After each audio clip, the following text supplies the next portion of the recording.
Racing isn't easy, but experiencing it is. iRacing puts you in the driver's seat with the industry's leading sim racing game. Drive on laser scan replicas of the greatest racing circuits from around the world. Go head-to-head against other drivers chosen by skill-based matchmaking to ensure competitive racing at every level. Compete across all your favorite series. In officially licensed cars, engineered to deliver the most accurate driving experience possible.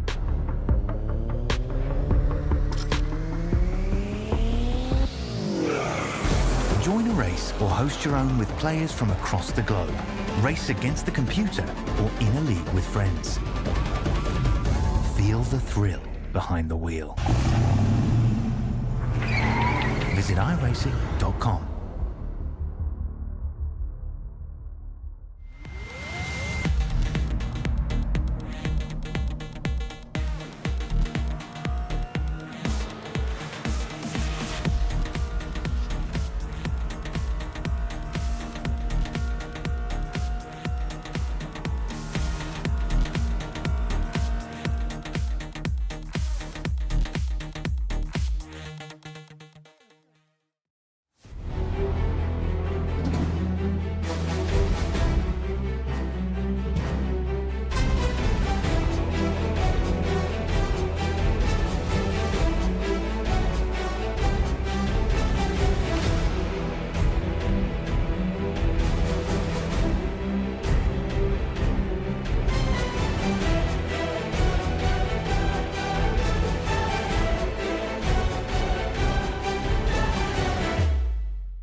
Well, here we are at the World Center of Racing. We're going to dictate the qualifying order here tonight for the Daytona 500. Live from the virtual Daytona International. It's the Mystic Racing League Cup Series live on Vspeed. Presented by THDesigns, Wade Cycles, and Sofa News Group. Welcome in, everybody. I'm your host, Bradley Cooper. Alongside me here tonight, Logan Threlkeld. Logan, the duels, they go back as long as NASCAR has existed. Talk a little bit about how this format is going to work as we bring that race analysis up on your screen. Absolutely, Bradley. So for the duels here tonight, like you said, it's a tale as old as time when it comes to the Daytona 500. We have two races on the schedule for tonight, both of which will be 60 laps, so the full length of the real-life duels here tonight. We're going to determine how our inside line is set for Sunday's race in the first race. And then the second race will determine how the outside line is set for the 500 here on Sunday. Pit road speed of 55 miles per hour, as always, here at Daytona. We have one tire set available.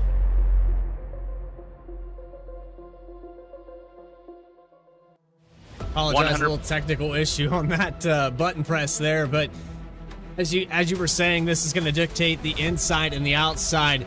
And while we have that information up on the screen, let's go ahead and take you through the grid here for duel number one. In heat number one, it's going to be Andrew Schob and Adam Holston on that front row. Andrew Allen and even Janik are going to start in row number two. Alex Pollack and David Moyer, row number three. Then you have Zachary King and Brent G. Lee for row number four. Caleb Hunt and Brock Hawkins will round out your top 10. Looks like we're getting a little shuffled around out here on the field, but we'll keep this thing rocking and rolling. Joshua Thornton in the 29 next to Jeffrey Goodpaster in the 6th row. Zach White in the 77 next to Landon Stoker in the 15 for the 7th row. Michael Wade in the 4 next to Jared Knopfschneider in the 82 for the 8th row. Ben Apperly in the 61 next to Timothy Brown in the 62 for the 9th row. And for the 10th row of this start here tonight, Craig Hawkins in the 25 next to Robert McKay in the 88. David Walls and Brent Wren are going to round out your field here tonight. Looks like John Ullman is going to elect not to start out on this field, as we might have delayed this start. John Ullman maybe had a connection issue. We might have to delay this green as the lights are still out on the pace car. I'm not entirely sure. We have a few of this field trying to catch up to the pace car. So it's been a weird start here tonight. Still working out the kinks. And even then, we're having, the typical technical issues that we can have all across the board. There, finally have iRacing up on the screen. Andrew Schob falling back here in the field. Tell you, ATBO did not like restarting this session as well, so we'll have to wait and see if that breaks. But all in all, the important thing here is that we have it up on your screen, and you're going to see it for 150 miles here tonight from Daytona. Under the lights in the southern state. Of course, this is all leading up to the 500 this Sunday at 2 p.m. Eastern Time, live on Vspeed. Logan, I know you're familiar with some of the names that'll be here tonight. You've raced with some of them. You've seen broadcast on Spark as well in that racing league. Any name that stands out to you tonight to maybe win their duel? Well, nobody that I'm familiar with here in this first duel race of the night. The drivers I'll be more familiar with, looks like they'll be taking part in the second race. However, I'm just going to go based off of a paint scheme here. There's a Wendy's car out here, I believe the 69. Let me see if I can get a better look at that. A little bit closer here on my own screen. Yeah, the 69 of Andrew Schob. Or Shoby. I'm digging that paint scheme. I think I'm just going to go with him. Just strictly off the Wendy's paint. Of course, ATBO is not liking the pole, and they've kind of inverted this field. They're getting everybody lined up here. Timing and scoring is going to be a little bit off. iRacing, of course, gives you telemetry based off of where these drivers are supposed to start, but it's up to those league admins on exactly how this race is going to be formatted. And it seems like it's been based off of qualifying. I'm not sure entirely if they did qualifying prior to this event to set up these two different duels or not, but it could be based off of that order, and that might be what they're trying to sort out here.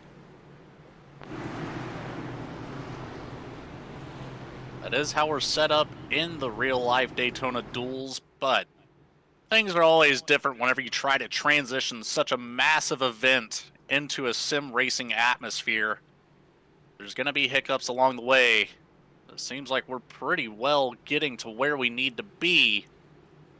Pace car lights are off. We'll see if it'll stay out for one more lap around Daytona, or if we're going to get to go green here in just a few short seconds. By how spread apart this field is, I'm going to say we have at least one more lap around the International Speedway here before we see that green flag drop. So based off speed weeks, front row should be correct. Be Alex Polak, I believe. Now they're moving the 8 up there of Adam Holston. So in the number 8 Me car, themed after the late great Colonel Sanders, I believe. He said, I'm too drunk to taste this chicken.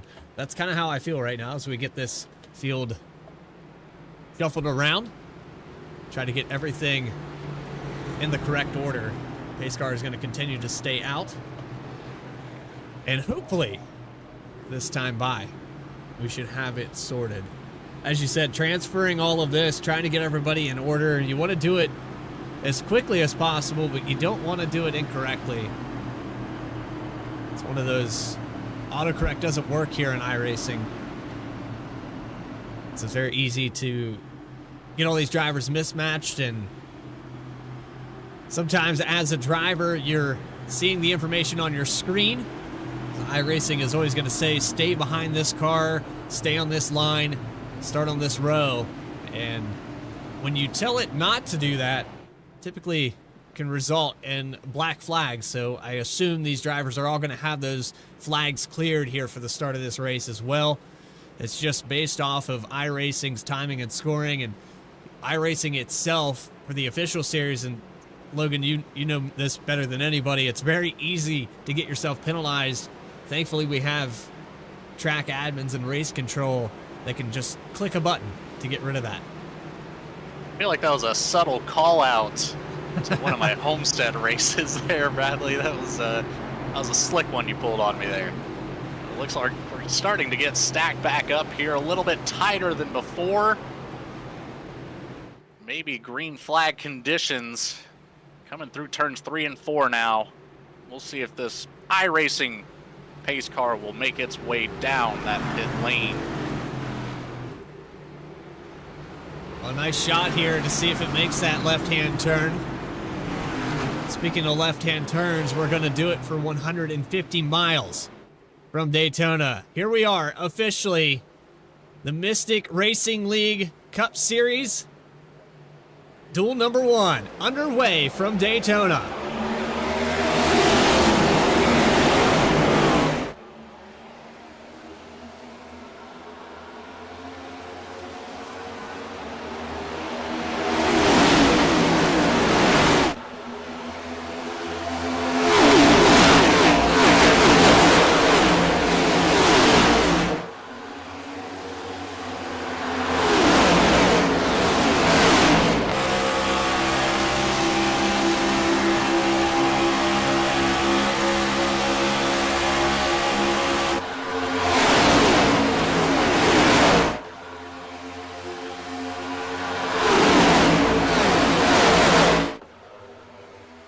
And coming off of turn 4, looks like Caleb Hunt has found his way up 8 spots already to lead lap number 1. Has the 92 of Alex Polak just behind him, pushing him to the front. A whole lot of swerving back and forth already starting this race, as there's a mess at the back of the pack, nearly 3 wide into turn number 1. But up here in the front, side-by-side action for the first 5 rows. Evan Janik also moving up a couple positions, up 11 for Michael Wade as they go down the backstretch. 2 lines. You'll see this track kind of evolve as the race goes on. It's a little bit more difficult at Daytona to get that 3rd line developed. Oh, contact, the 8. Miscue there, and contact with the 71 as they came out of turn 4. That is the 71 of Evan Janik, who had gained 11 spots. Let's go back on an instant replay and get a look at what happened here.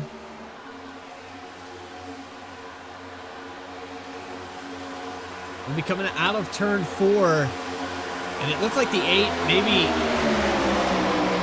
I don't know if he got a bad push. I believe he just caught the apron incorrectly here on the turn exit. Just came down a little bit too far. Got a little squirrely there, still on the cold tires. Typically does not have much of a factor here at Daytona, but it proved differently here tonight. We'll see if this contact is ever made here off the back. Nope. Just like I said there, caught the double yellow line there on the bottom. Got a little loose. Came back up into the top line. And we got a yellow now. We do have a caution flag as we come back to the live shot. John Ullman I believe started from the pits, so probably not involved in this. And this is very fortunate for Adam Halston because that field had left. There was no caution unless the admins had thrown it for that incident. I will confirm that is what happened, Bradley. So thankfully for race control, it was another one of those moments where iRacing thought, oh, it's not bad enough, we'll let it go. They were off the racing surface, and anything that usually goes below that yellow line, iRacing's probably not going to throw a caution for it.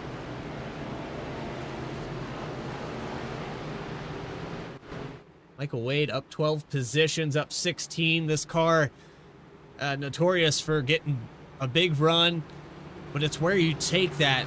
Logan, it's been kind of a learning curve for drivers that are used to maybe a little bit less of an aerodynamic package, a little bit more of a mechanical grip package. This car is so dependent on staying behind someone that you can easily gain 4 or 5 positions on that outside, and the side draft, that effect that has been recently added into iRacing. You can see these drivers on the right-hand side of a car pull them back 2 or 3 cars deep just by getting close and pinching in the corners. Absolutely, and if you can time it right where you balloon out away from the car that you're side drafting, you can essentially force that car to lose anywhere from 3 to 5 miles per hour. Now that does not sound like much, but whenever you're up here at about 200 to 205 miles an hour coming around Daytona in a pack, that is a huge difference, and you'll see it on the track anytime that happens. I'd like to apologize to any pictures that were hanging on Ball and Beat's wall as the whole house shook. Cars flying by at 190 plus here tonight. Now, like we were talking about with the draft, you're going to be reliant on a partner. Now, Logan, when you come to these dual races, it's not so much that you're worried about making the main show. I know in real life there are eliminations in qualifying. There's so many people that try to make the Daytona 500 and try to open that window, and it's based off qualifying time alone. If you don't make that cutoff, you're out and you're done.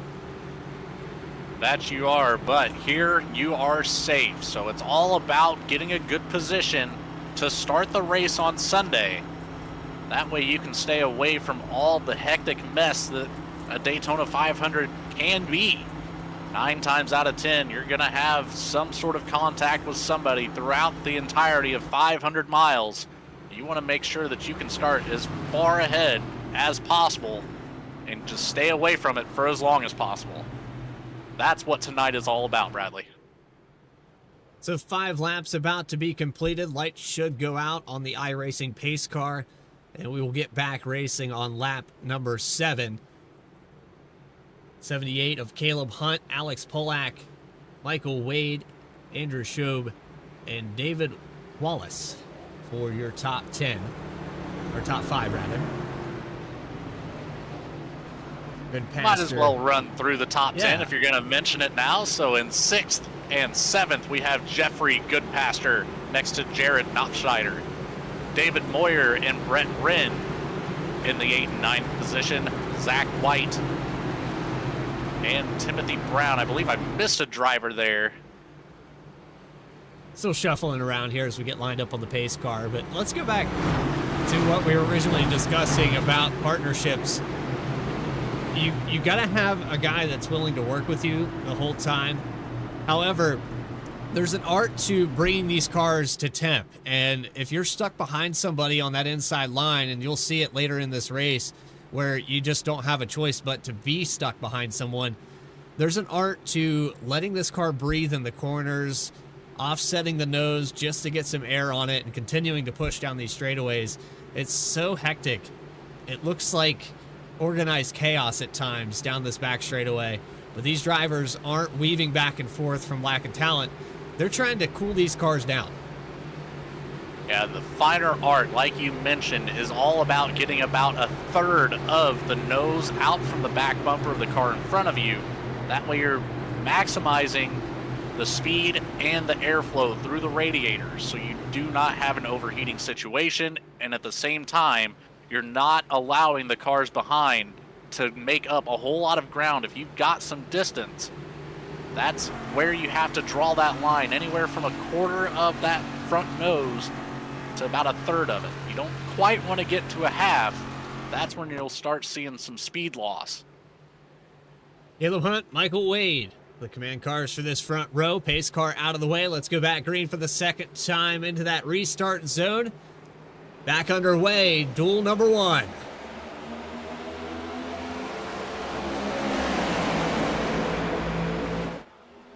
Already a big jump out there for Caleb Hunt, and that's kind of counterproductive. You know he's going to get reeled back in. Which line is he going to choose? Does he drop down in front of the 4? It looks like he will here into 1 and 2. Michael Wade will push up to the back bumper. The 08 rather of David Wallace. And now a move up to the outside. Preferred line here for the side draft down the backstretch. We're going to see a lot of shuffling whenever it comes to these restarts here. Everybody trying to gain that position as quickly as possible. You saw some of it work, some of it didn't. So now that top line is losing momentum as we've got movement from the bottom now. Taking over the lead to lead lap number 7, the 4 of Michael Wade off the back end of him. He has the 08 David Wallace giving him a push here into the entry of 1. But if you look off the front of this machine, you're going to see side drafting start to become a factor here. A little bit too much separation at the moment for it to be super effective. But the 38 of Goodpasture gets about a half a car length out ahead of Wade with a big push from the 78 of Hunt from behind. Caleb Hunt falls back to the 4th spot on that outside. A little shuffling, maybe a bad push there on the back of the 38 exiting turn 4. Front row that time by Goodpasture is going to lead. And we are now at lap number 9. Deeper in this field, you've got drivers that have fallen back quite a bit. The 8 of Adam Holston continuing to fall through this field. On board with the number 8, and you can see the diffusers on the backs of all these machines. It's the aero package for drafting. Really punches a hole in the air here. You're not going to see that where there's like 5 diffusers on the back of these machines, or 6 rather, that are deflecting that air, and the bottom of this car is almost like a skateboard, completely smooth, punching a huge hole, making a big draft. You got to stay in that wake. This car lacks the power that the Classic Cup Series had. I believe they're below the 600 horsepower benchmark. It's so aero dependent here, Logan. Aero is everything. Whenever it comes to a super speedway track like Daytona, like Talladega, it's going to be everything that you can do to stay behind the car in front and keep the momentum going. And right now, that momentum is with that bottom line as they have 2 cars clear ahead of the leader of the top line right now. Nearly 3. As now the bottom line is starting to shuffle up to the top. That's the 78 of Hunt now in the lead of the top line. He's going to claim a lap lead here. 4 nearly sneaks out. The 08 almost following in suit. Hunt could have lost all of that ground gain really quickly if he would have fell through the middle of this pack. And you'll see runs like that all the way through these 60 laps. Drivers like Caleb Hunt can easily work their way up to the top spot. A little bit of a blink there for the 38 of Jeffrey Goodpasture. Don't know. I can confirm that the blinking here on iRacing is due to a connection issue. The unfortunate part about that is if that car disappears, you're no longer getting draft help. And so the 4 is relying on the 78. If he disappears, he's not getting draft help. The 78's not going to get that push. However, on the flip side of that, and a lot of drivers don't think about this, when you blink out, you're no longer worried about the car in front of you. You're getting air on that front end. It should just be for a split second as we've seen so far. Just a couple little blips there for the 4 of Wade. But what you have to worry about whenever you have 3 cars under a blanket like the 78, the 4, and the 08, you really have to be concerned of that follow car driving into the same spot that you'll eventually reappear in. That can be just absolute chaos at that point. Goodpaster drops down behind the 78 to take the inside line. The 4 not able to get it going. Here comes to the outside for the lead. Goodpaster wants it back on the high line into 1. He'll get it. What we're seeing up here at the front is just drivers trying to stay away from the possibility of a pileup here.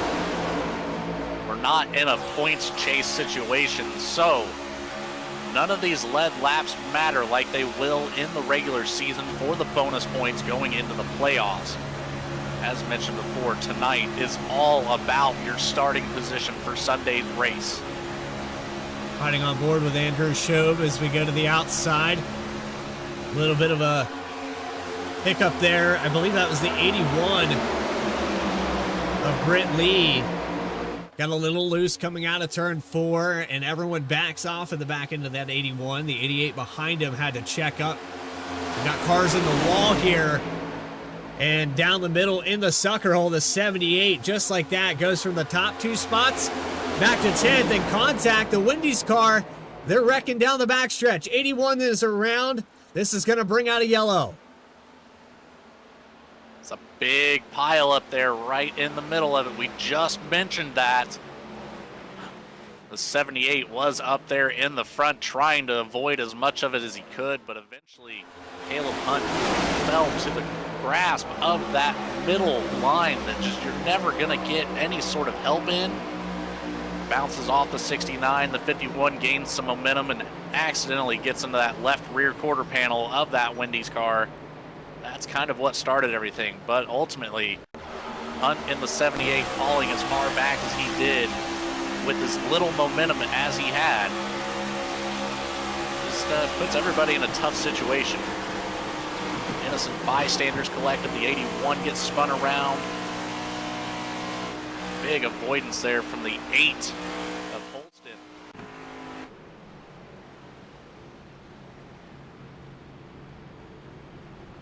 And the 4, I'm not sure if because of the blinking issue, thought maybe he was supposed to be leading this race, but iRacing puts him back to the 3rd position. We had about 5 cars involved in that last incident. The 08 also has damage on the left rear quarter of that machine. Let's see if we can get a better look at that car. We were saying with aero being so much of a factor here, even that little bit of damage there could slow him down. It could cost him a mile per hour or 2. And we might see these drivers all come down pit road. It looks like just maybe this time by. We're at least going to see a handful of them come down this time around. So right now, we're looking at the 38 of Goodpaster leading the pack into pit lane. This will give the 08 plenty of time to get some of that damage repaired. He will lose positioning on the track, but ultimately, having a clean car is going to be way more beneficial than a starting position for a restart. And miss on the box there for the 20. I believe that was the 20. Maybe the 29. Joshua Thornton slid through his box there. Still able to come out ahead of everybody. A little splash and go there for Thornton. So although he did miss that box initially, had to back it up, straighten things out, he's still going to stay out here, at least in the front half, on the back half of the front half of the field. We'll come out in 11th position. David Moyer will be your leader for this next restart. Don't go anywhere. More coverage will continue in just a moment. You're at the World Center of Racing, Daytona, for Duel number 1, the Mystic Racing League Cup Series. More coverage on Vspeed right after this. Racing isn't easy, but experiencing it is. iRacing puts you in the driver's seat with the industry's leading sim racing game. Drive on laser scan replicas of the greatest racing circuits from around the world. go head-to-head against other drivers chosen by skill-based matchmaking to ensure competitive racing at every level. Compete across all your favorite series. In officially licensed cars, engineered to deliver the most accurate driving experience possible.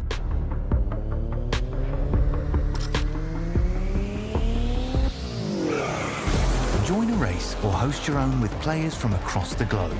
Race against the computer or in a league with friends. Feel the thrill behind the wheel. Visit IRacing.com.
Welcome back here to Daytona, Mystic Racing League and Duel number 1. 17 laps completed thus far. Of course, we got to thank our sponsors, THDesigns, Wade Cycles, and Sofa News Group for being a part of this. Joining me up in the booth here tonight, Logan Threlkeld. And Logan, so far, we've seen 2 cautions. One was a pretty minor incident that iRacing even deemed not caution worthy. The admins threw a caution, but that last one, that involved about 5 or 6 different cars, and thankfully one fast repair here tonight. A lot of luck at play with that fast repair available for some of these drivers. As mentioned, there was a couple of them just innocent bystanders, no place to go. But we are exiting turn number 4. Pace car will come off now. David Moyer will lead us to this green flag. Into the Geico restart zone we go. And it's in the air, and the foot is to the floor. Maybe a little too much here for Moyer. He gets out to a huge jump. And I can tell you this, jumping out on these restarts does not benefit you. You're going to see the 47 fall back. You got help on that outside line. No help for the 47 of Moyer. Down the backstretch, he's going to lose probably 3 positions. A lot of momentum on that high line. Looks like we're actually going to have that bottom line stay right behind the 47 of Moyer. Not much of a bump there from behind. So we're not going to see any issues here. But now, the 4 of Wade back to the lead of the inside line. Pollock. Alex Pollock in the 92 will claim a lap lead here tonight. Black doing a great job on that restart to stay connected with the 34. John Ullman started from the pits here tonight. Had a connection issue. Now finds himself in the top 3. How about that? Very rarely do you start from the pits and find yourself up front here. 78 hit the wall coming out of turn 2. Caleb Hunt was just involved in an incident. Looks like handling issues continuing. Been handling, or as mentioned with the arrow on these cars and staying tucked behind, can start to get a little bit too much of that grip. Maybe a little bit of an overcorrection there for the 78 on that corner exit of turn number 2. Collects it back up. Looks a little on the outside here of the 81. Nothing doing, no gap to be made. Finally see this top line start to form back up as the 81 will start to catch back up to the 38. And the 38 machine of Goodpaster, who's led some laps here tonight, back in 12th. We made a reference earlier, Logan, there's no worse feeling. They call it the sucker hole for a reason. It's that gap between these 2 lines. If you look down all the way through this corner. There's a middle line right there. That's no man's land. If you get stuck in that here at Daytona, nobody's going to go with you. You're progressively 3 wide, and you can't do anything about it. You look for a hole left and right. And most likely, as you're seeing here, these drivers are going to lock tight and try to keep their position, and you're just going to fall all the way to the back of the field. Yeah, that middle line, no man's land, as you called it, is exactly that. I've had plenty of experience going all the way from the front to the back of the pack just because I get a little bit bent out of shape. And it can essentially end your race depending on the timing of that happening. Sometimes it's helpful. If you can go from the front to the back and save some fuel with the draft of other cars, it could work out in your favor, but more times than not, it's not. And we've got contact at the front of the pack between the 4 and the 62. And it looks like the caution comes out a little prematurely. These drivers really hadn't crashed just yet, but they throw the yellow. The 4 on the outside of Michael Wade gets sent into the outside wall. Huge check up there across the line for lap 22 to begin. And Michael Wade goes from about first position, all the way back to 13th here. I did see another mix-up at the back of the pack right at the start-finish line after the caution got thrown.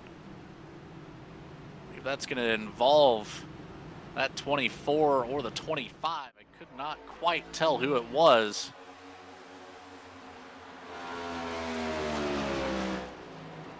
'24 and 25 on the other side of the racetrack here. We'll go back to the 4. See if we can get a different angle of this. This is across the line. The 4 gets into the 62. Heavy contact. Look at the check up there. Drivers through the grass to avoid it all. And you know what car I'm noticing is missing from this equation? It's the 08. David Wallace is the one who got spun around there at the front stretch, right at the start-finish line. He could not quite find the brake pedal in time as he smashed into the back of the 71. I believe that's who that was. Let's see if we can go on board here.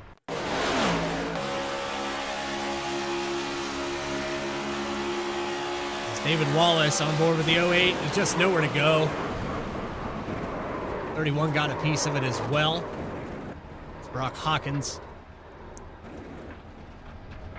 That'll bring out a yellow. That certainly will, as now we've got a couple more cars out here possibly having to take that fast repair. We've got a whole lot of race left. I believe the 08 might have already used that fast repair too tonight. May or may not see him in the pits for longer than expected, and it appears he has. So David Wallace essentially out of the running for the moment. But if he can get enough repaired here during these caution laps, get back out there, try to stay on the lead lap, stay with the pack. If we get another caution, he'll have more time to come back down pit road, get some more damage repaired, and essentially put that 08 back in a position to take home a win here tonight. Or at least a better finishing position than last place.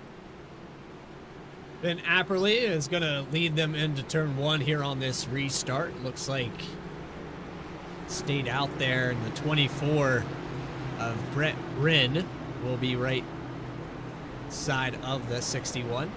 Zachary King, that's a name that I'm familiar with, is now up into the top 3. And then Andrew Allen, Joshua Thornton, the top 5. You got Adam Holston, Robert McKay, Jeffrey Goodpaster, Brent Lee, and David Moyer. Your top 10. About halfway through this event, just shy of that. And right now, as we sit, nobody really a standout. I think here at Daytona, Logan, it's really difficult to pick a particular driver that stands out to you. But I am seeing some consistent drivers working their way through this field. And that 38 car, I have no doubt that he'll be back here to the front momentarily. Yeah, 38 has already shown some good speed here at Daytona, but one thing I'm really noticing, Bradley, is the damage all over the front end of that 24, who's going to start the outside line here whenever we come back to green flag conditions. That nose is completely concaved in the middle. That is not going to help his factor at all whenever it comes to aerodynamics. In fact, we'll likely see the 24 fall back through the field rather rapidly once we get that green flag in the air, and probably somewhere right around the entrance of turn number 3, once all these cars are nearly at full speed, that 24 is going to lose a lot of speed. And that's unfortunate there for Brent. That one's a hard one for me. I don't know why my dyslexia is going to kick in on that one, but Brent is probably not even aware of that damage. Probably collected it somewhere along with a bad bump on a draft, or maybe just caught the tail end of somebody, thought it wasn't too much, and he'll find out here momentarily. But it's unfortunate when you get out front here that something like that is really caved in on the front of that car, so most likely, like you said, he's going to fall through this field. And the 96, I can't quite tell if he's got front end damage as well, or if it's just the paint job playing tricks on my eyes.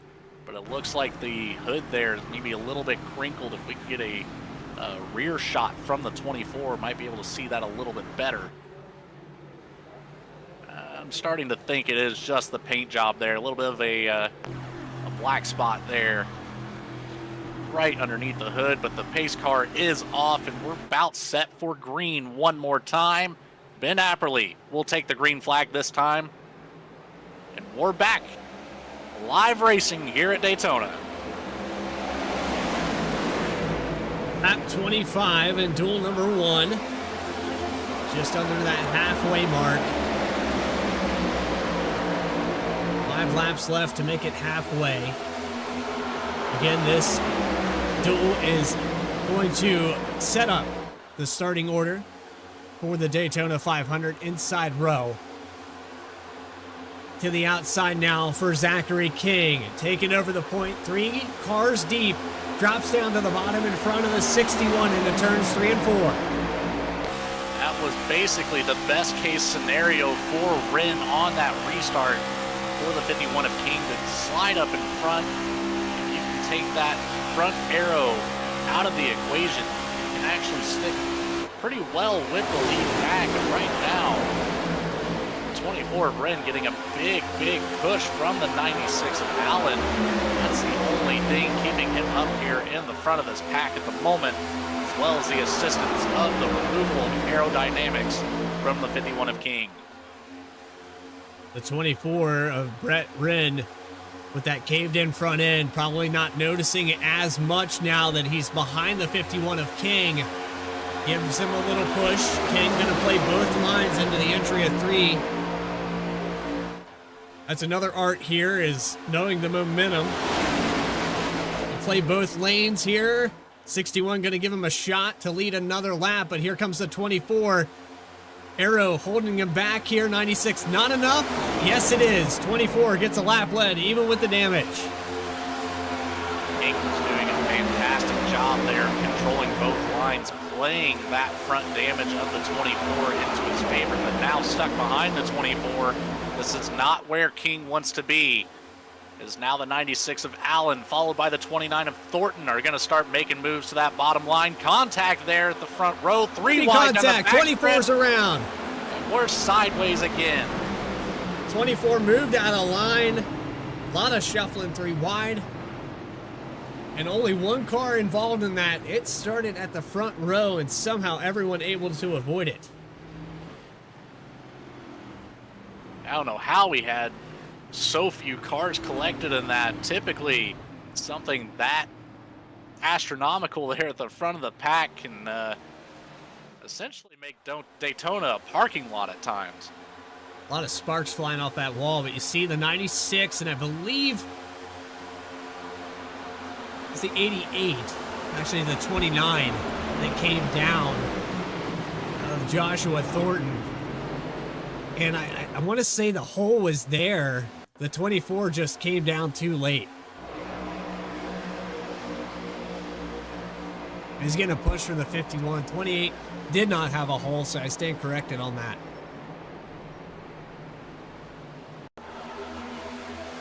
It's a good shot here with the blimp camera to take a look at this. But you can see here for Thornton, there's just no hole. He's going to try to go with the 96, and that lane closes, but he continues to stay down there. And the 24 comes up from a push from the 51. It's just that domino effect.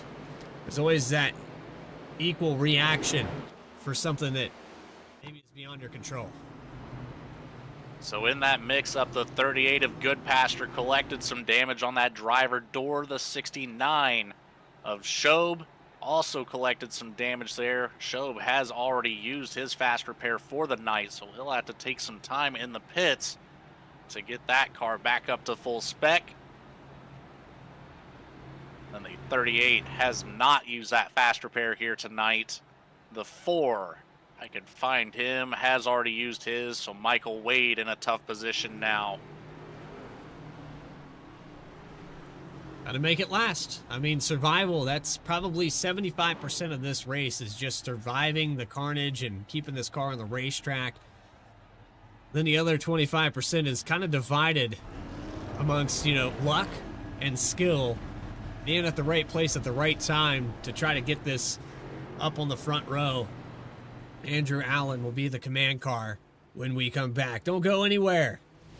Mystic Racing League, duel number 1 at the halfway mark. More coverage on Vspeed in just a moment. Racing isn't easy, but experiencing it is. iRacing puts you in the driver's seat with the industry's leading sim racing game.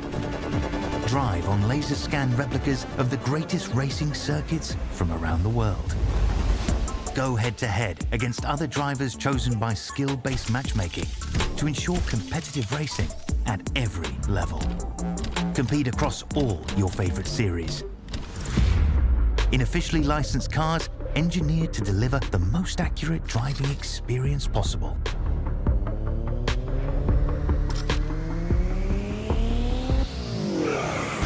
Join a race or host your own with players from across the globe. Race against the computer or in a league with friends. Feel the thrill behind the wheel. Visit iRacing.com.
Welcome back to Daytona. Mystic Racing League, duel number 1. At the halfway mark, we're going to go green at lap 31. We're doubled back up. We've seen our fair share of carnage. Few drivers have had to use those fast repairs. We've got a list of drivers that have had to use it. Evan Janik, Jeffrey Goodpasture, Brent Lee, the list goes on and on. It's already kind of been one of those races, right? That,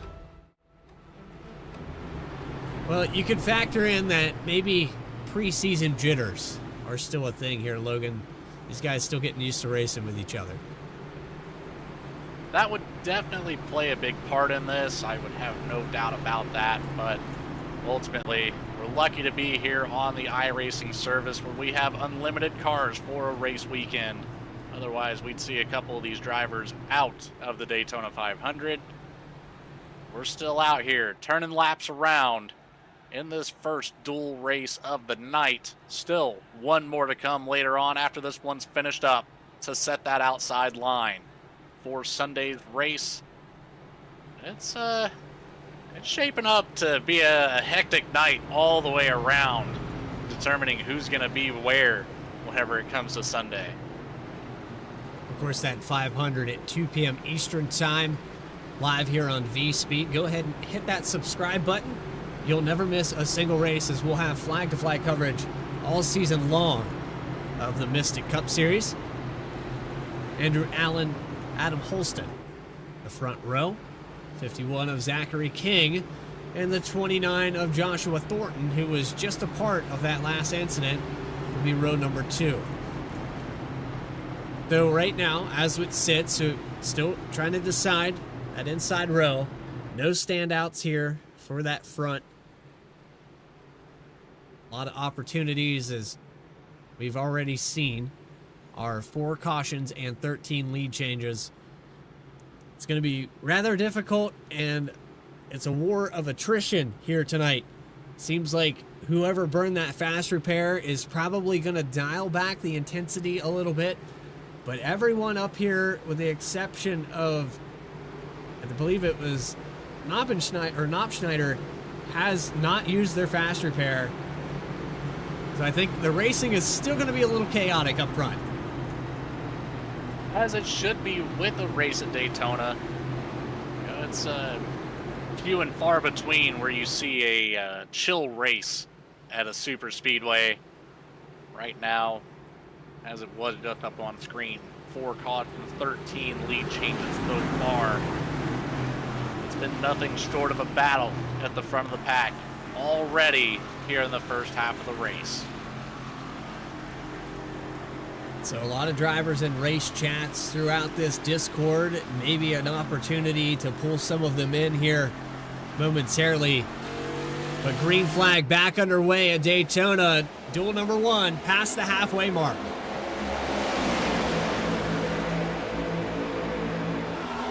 Well, Logan, Getting to be a theme of these restarts where that lead car gets such a big jump. You have to get outside in front of the outside lane as soon as possible. Otherwise, that second row just isn't there to help you as much as you would hope. well, Logan, I couldn't think of a better time than to bring it up here. The sights and sounds from Daytona. Let's go ahead and find those volume knobs and get loud on Vspeed, presented by 29 Graphics.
Was Get Loud, presented by 29 Graphics. Right now, Adam Holston, your leader, has the 96 to the inside of Andrew Allen for duel number 1.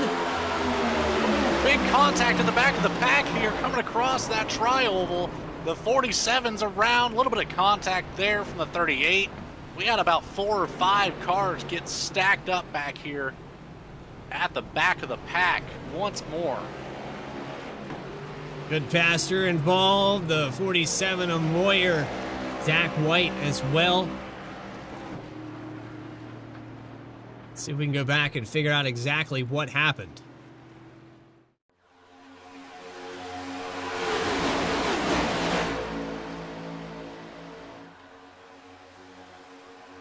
Shortly after that start-finish line where the contact is made, mayhem ensues.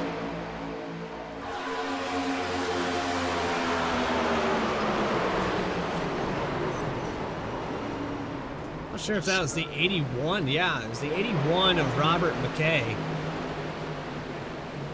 DoorDash 81 got into him.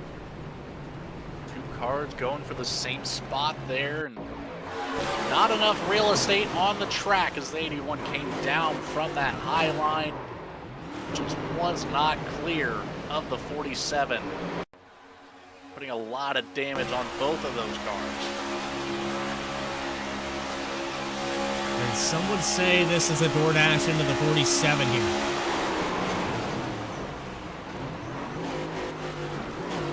Nothing?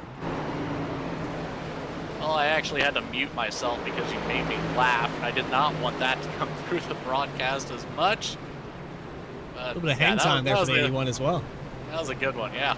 The DoorDash thought it was an airplane for a second. It's unfortunate, though, for Brent Lee. He's going to be on pit road now.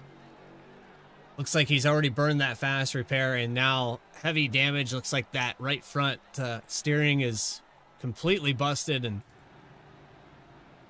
looks like we're starting to claim some cars here behind the wall. You don't want to be pinned down here on pit road. Now you're going to lose a lap. It's just one of those scenarios where maybe a little bit of tunnel vision coming out of that tri-oval. You see where the lines are moving, you think you're okay, and then suddenly cars turned across your nose. It's not the best case scenario. A couple drivers behind that were able to get around that. Ultimately, the 38 got collected once more. Not the race Jeffrey Goodpaster was looking to have tonight, as he was a front runner earlier on at the beginning of this race. Now finds himself at the back of the pack. Currently in pit road at the moment, getting that damage repaired from the last bit of contact. Well, while we have a moment here, we are going to bring Adam Holston into the broadcast booth. Do you got a copy? Yes, sir. Well, Adam, so far it's kind of been one of those typical Daytona races. Do you think pre-race jitters, maybe some guys not used to racing with each other, is the factor for why this race has had so many cautions? Yeah, I definitely think that's playing a factor. There's a lot of new guys in here, so unfamiliar faces that didn't run the speed week, so I definitely believe that is playing a factor, yes.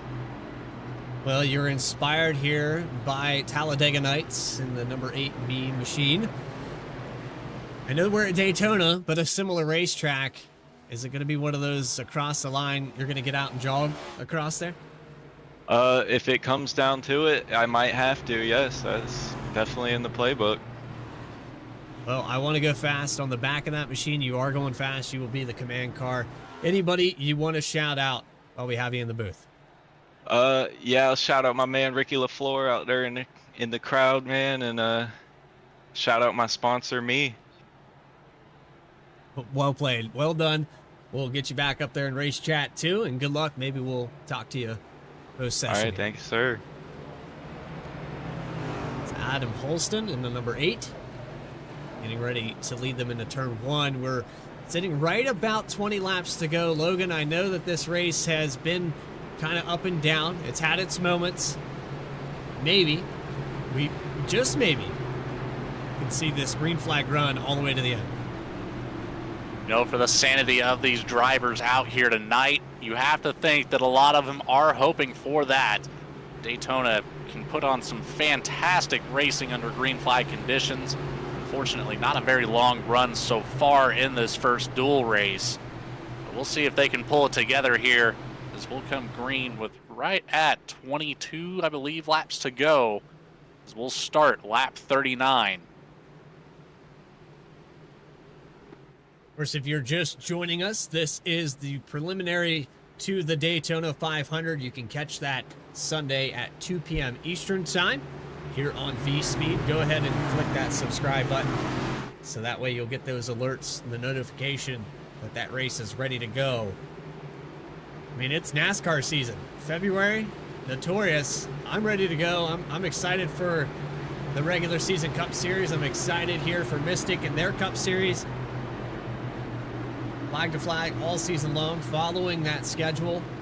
We have every single race, and quickly we'll bring up the schedule here. Actually have to make sure that that is correct before I bring that up on the screen.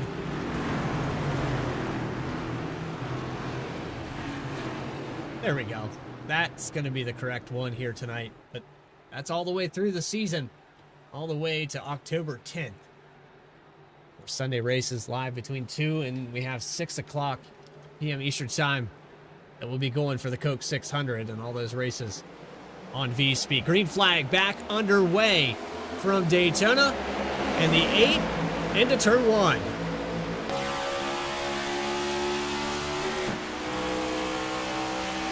Holston, the first one of these restarts that we've seen so far, not get that massive jump out ahead of the rest of the pack.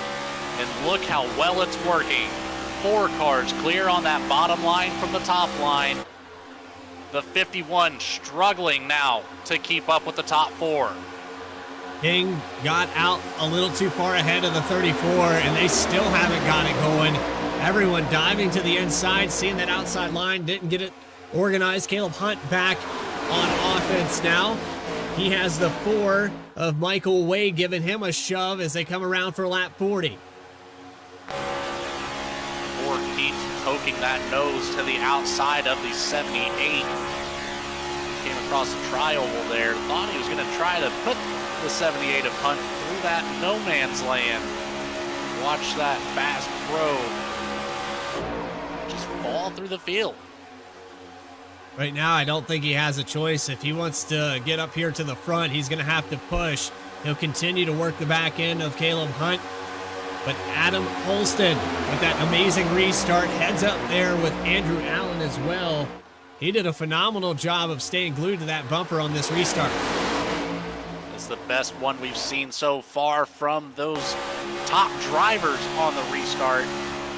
Now we have about 7 or 8 cars in line here on the bottom versus the 4 on that top line. See if anybody will start to make that move. We've got one looking up there. Chaos. 31. We're 3 wide through turns 1 and 2 now. I think a bad bump here, Logan, put that 31. He was on the back bumper. I think that was Brock Hawkins in the 31 PB Blaster machine. No, it was not. It might have been the 71, yeah, of Evan Janik. But since that happened, a 3-car breakaway here for the front. You can see 2 defined groups here as the back of the pack is kind of bunched up behind our top 10 here. They're gonna play it safe. They see all the door banging going on as we got more action right now between the 15 and the 34. 3 wide. 34 is going to back out of it here, but gets contact with the 15. That was a door touch in the entry of turn 1. They're going to hold it together, but this is hurting this second group. That tandem of cars is pulling away here. If these guys can't get organized and start working together, they're going to lose this draft. They're not going to have a chance. We've got an opportunity to put 5 cars in line right now, but they really need to get that damage 82 somewhere in the middle of this pack. That front bumper right now for the 82 of Knopfschneider is just acting as a parachute.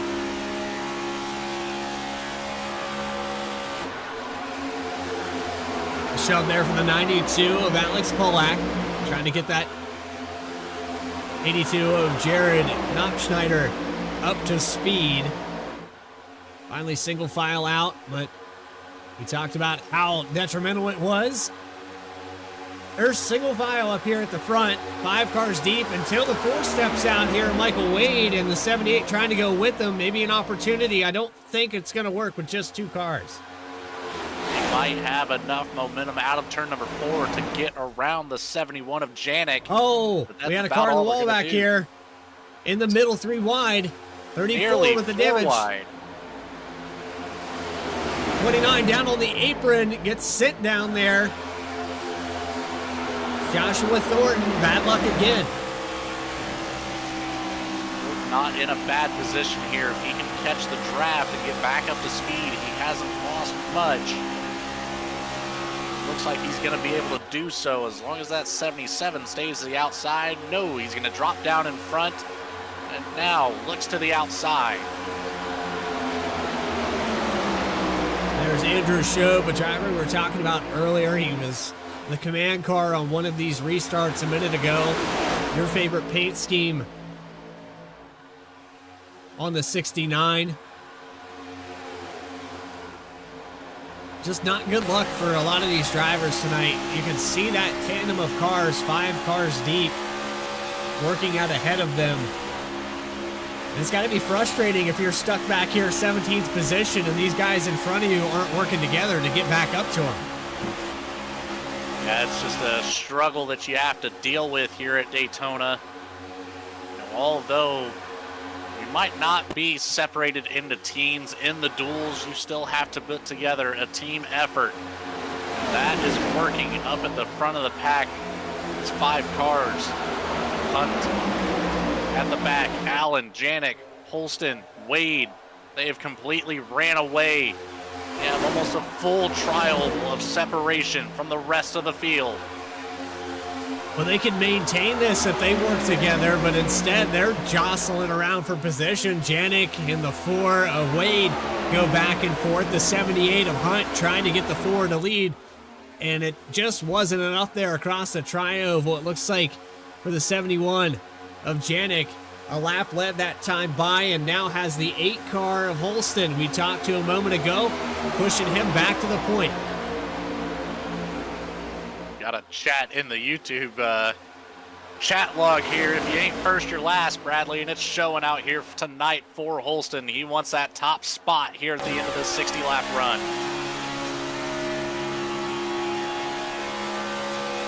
Well, there's a lot of references here, and I'm not going to read this one out loud, but I'm sure for anyone out there that can read that, if you're watching this in 2K, you probably can. But PB Blaster, notorious. And that's all I'm going to say.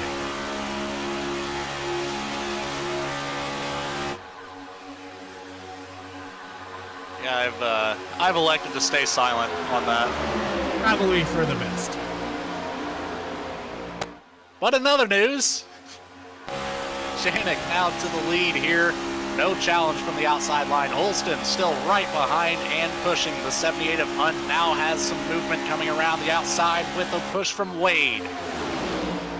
Allen just laying in wait for an opportunity to see the 96 at the front of this 5-car pack here as we are starting lap 48. Just a few more to go. 82 still somehow, Knopfschneider leading this group. You see a second line develop there on the outside. That's led by, I believe, the 31 of Hawkins. Has King on the back end and the 51 trying to get around the 32 or 92 on the bottom. I mean, he's essentially pushing a damaged car. It's almost like a brick wall down here. The inside line is going to get impatient. You can see the 29 dances to the outside. Oh, a turn for the 24 across the tri-oval. And what a save to keep it off the wall. And off of pit road. Hits the pace car. That might do it for him. He's going to have to pray for a caution. Brett Wren is going to lose a lot of time there. Best case scenario right now is a green flag run here to the end of this race for this 5-car back.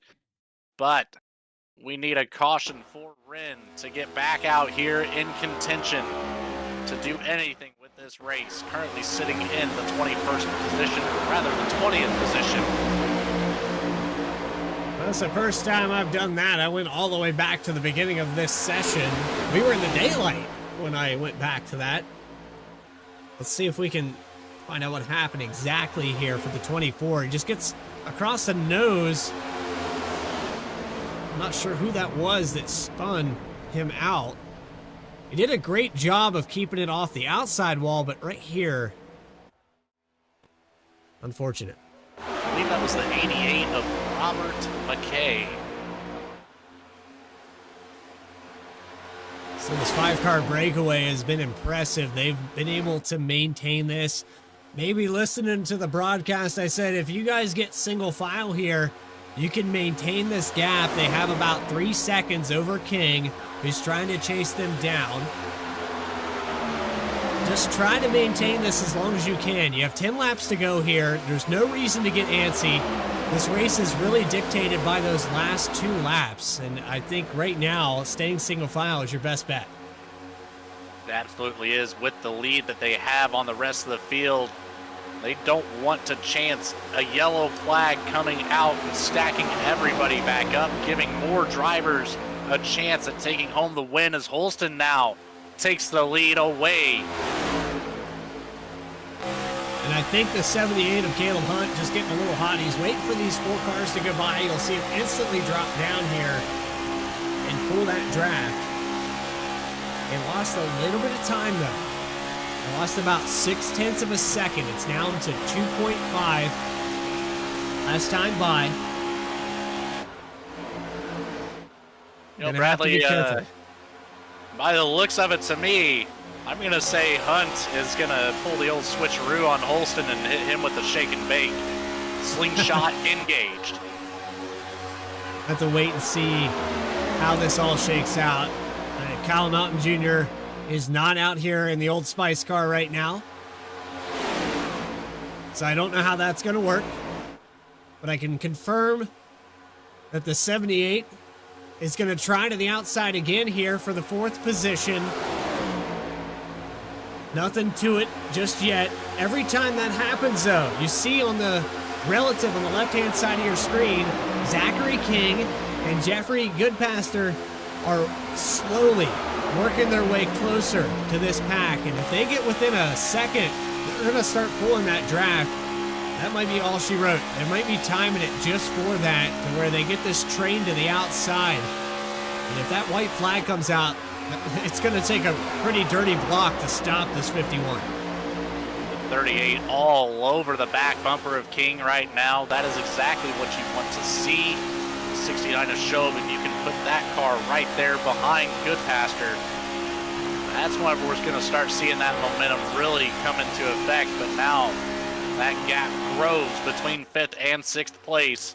It was right at 2.5 seconds, now climbing up to an almost 3-second gap. And you see why the 78 back in line, riding behind the 71 of Janik.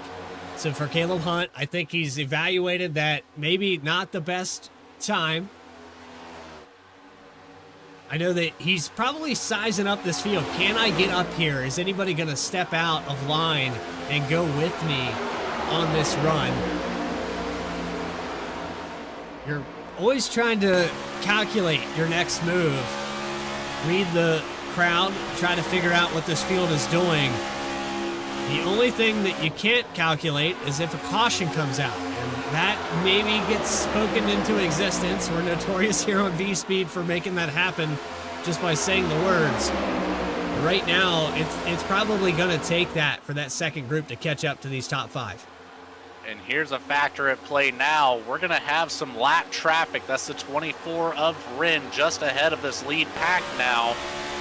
Staying high on the outside, but we have a whole slurry of race cars in a second group. Will be coming screaming by the 24 machine, unless he can pick up some of this draft here as well and just fall in line behind the top 5. Looks like he might have caught just a little bit of that draft. I don't know if it will be enough for him to pull back up there. With 5 laps to go, though, 24 needs a caution. Now a lap down. 24, Brett Rinn, 21st position. Adam Holston has led the vast majority of these laps. 5 laps to go. I really hope he's in communication with Michael Wade right now. You have to hope that somebody will stick with you once that checkered flag is in the air. Out of turn number 4 is where we'll see that big move come around the outside, or potentially take it to the inside if there's an opportunity there. But back here, further back, we're too wide for 3 rows at the back of the second group. A lot of shuffling going on screen right now. It's not what you want to see if you're in the top 5. No, it is not. Or it is. I mean, I don't know what the answer is here, honestly. These guys need to stay organized, I can tell you that. They've lost 2 seconds fighting amongst themselves for the 5th position. This is one of those united we stand, divided we lose kind of things. Oh, and contact, that's the yellow. There's the yellow flag. That's going to collect about 8 to 10 cars here in that second group. And it was a united we stand, divided we fall. That's exactly what you saw there coming out of turn 4. That is exactly what the top 5 did not want to see. We had just a couple laps to go until the white flag came out. And then from there, the race is on. Everything is official after the white flag. No cautions can be thrown. Back here on the replay camera, see where things started to fall apart.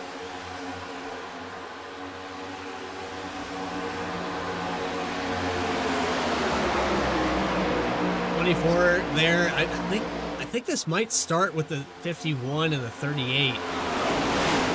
That's a big check up there, and just nowhere to go for the 31. He gets sent, the 29 involved. What a hit there.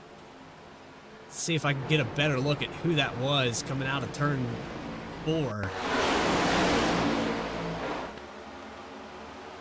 don't know if there's a better angle on this or not.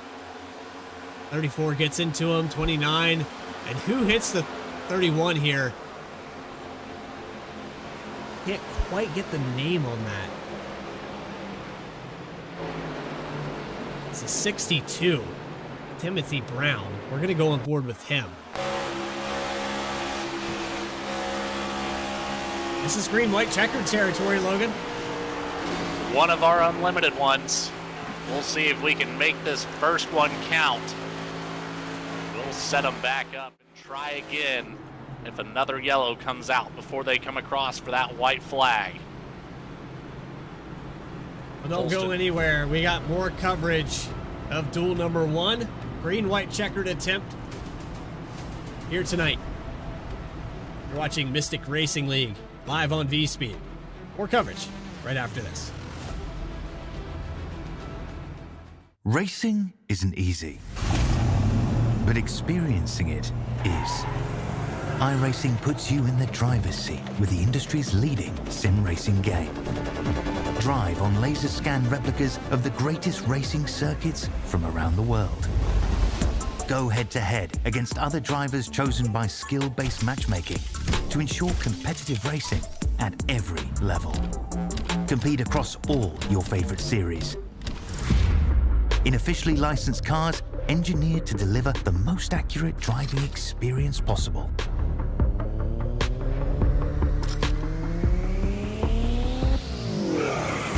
Join a race or host your own with players from across the globe. Race against the computer or in a league with friends. Feel the thrill behind the wheel. Visit iRacing.com.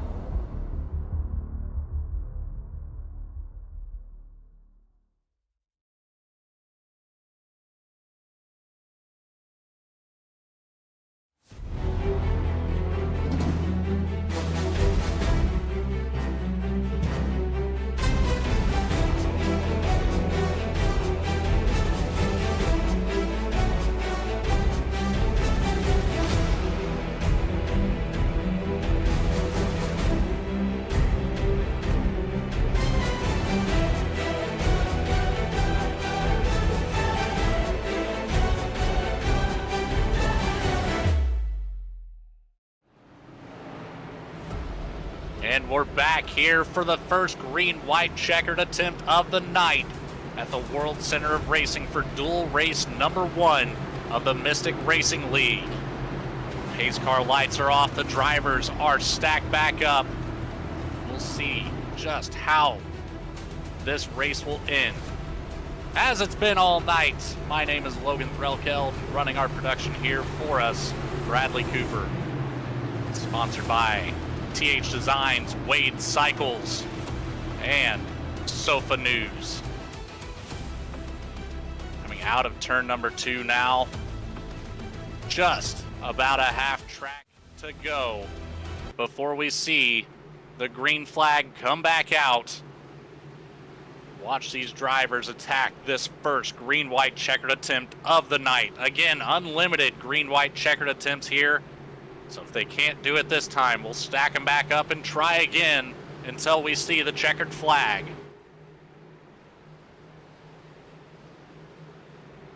Talked to Adam Holston there a moment ago, Logan. He sounded really confident. He was thanking his sponsor. Of course, plastered all over the hood of that machine. I think it's going to take a lot of me to get around these guys and stay in the front here. You think it's legal for him to have a Cougar in the car? Absolutely. You got to overcome the fear. You got to harness that energy. Well, he's been driving like a madman all night long. We'll see if he can do it one more time and keep that number 8 up here at the front of the pack. The pace car is off. Into the Geico restart zone we go. And one more time here at Daytona. And another big jump for the inside line. That might have been too much. 96 of Allen stayed right with him, however, so we're not going to see too much shuffling. 96 able to collect a couple more drivers behind quicker, and there's a spin at the front of the pack. It's the 96. Oh, and big hits all around from a couple more drivers. And we're going to stack them back up and do it again. That was a spin there. I don't think intentional, but the 71 had went to the inside of Janik, and Andrew Allen came down to block it just a little bit too late there.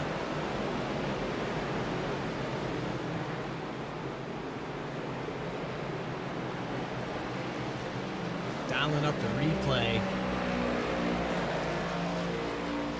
Trying to get this to work properly.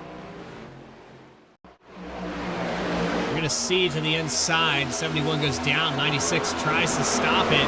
51 just gets a piece of it. And the 82, an innocent bystander. And I think he had gotten some of that damage fixed. Unfortunately, right back in the same boat. And that's the 82 of Knopfschneider.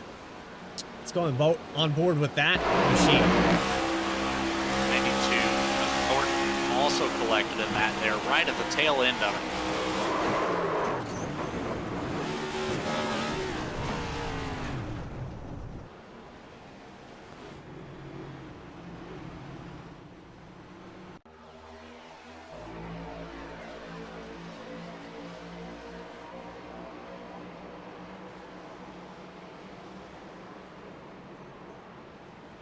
Real dark out here on the track. A little hard to see all the carnage that unfolded.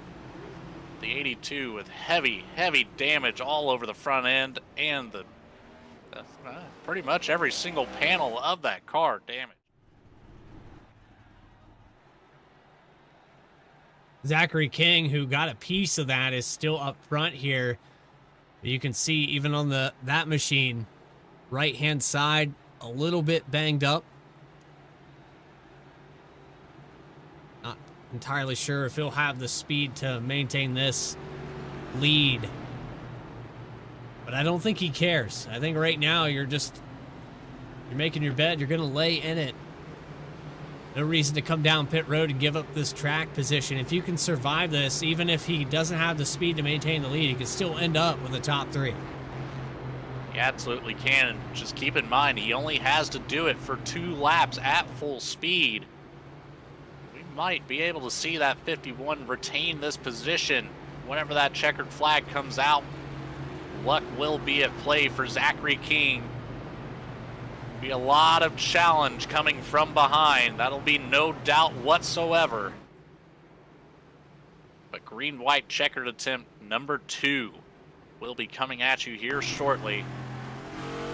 Just have to wait and see how it all unfolds, Bradley. Green-white checkered attempt number 2 at Daytona. Dual race number 1.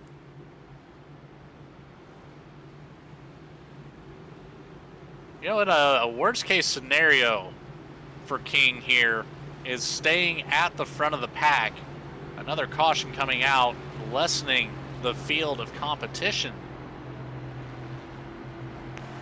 This number 1 spot on this restart not looking too bad now. Yeah, but what we've seen a lot here tonight, Logan, is drivers jumping out too soon. They're timing that restart zone, and went back where we talked to Adam Holston. A lot of these guys aren't used to racing with each other. There's a lot of drivers that maybe got mixed up because we've split this into 2 separate duels. You're not having that opportunity of maybe having teammates in this race with you. And so for this split right now, if you jump out too early on this restart, you're kind of a sitting duck. We've seen it a lot here tonight. As we get set for the choose here on the inside on the 51. As soon as you press that pedal, you're hoping the guy behind you is on the same page. But if you're not counting it down, if you're not in Discord, if you're not on the radio talking directly to that guy, it's very, very difficult to not jump out a car length ahead. Maybe even we've seen 4 car lengths ahead and get too good of a start. It's very possible, and it does affect your ability to keep the drivers behind you at bay. But it's all going to come down to the teamwork from the drivers behind you, and if they can navigate around the 51 of King, more power to them. You know, you fall back in line, try to gain some momentum and slingshot around them as you come around for that final lap. As previously mentioned, that checkered flag is the only one that matters tonight. No points on the table, just a starting position for Sunday's race at 2 p.m. Eastern. And as VBR Racing Network said, it's every man for himself. This is for qualifying in the Daytona 500. In just 2 days' time, these drivers are going to dictate their start, trying to get a front row seat to the beginning of that race. Zachary King, Evan Janik, Michael Wade, Adam Holston, and Jeffrey Goodpaster. The top 5, Caleb Hunt, John Ullman, Craig Hawkins, Landon Stoker, and Timothy Brown, the top 10. Green-white checkered number 2, about to be underway in dual race number 1, live here on Vspeed. Mystic and their Cup Series put on an action-packed show. But let's get that iRacing pace car out of the way for what could be the final time. To the white flag, we gotta go. Green flag is out, though. Let's try to make it official at Daytona.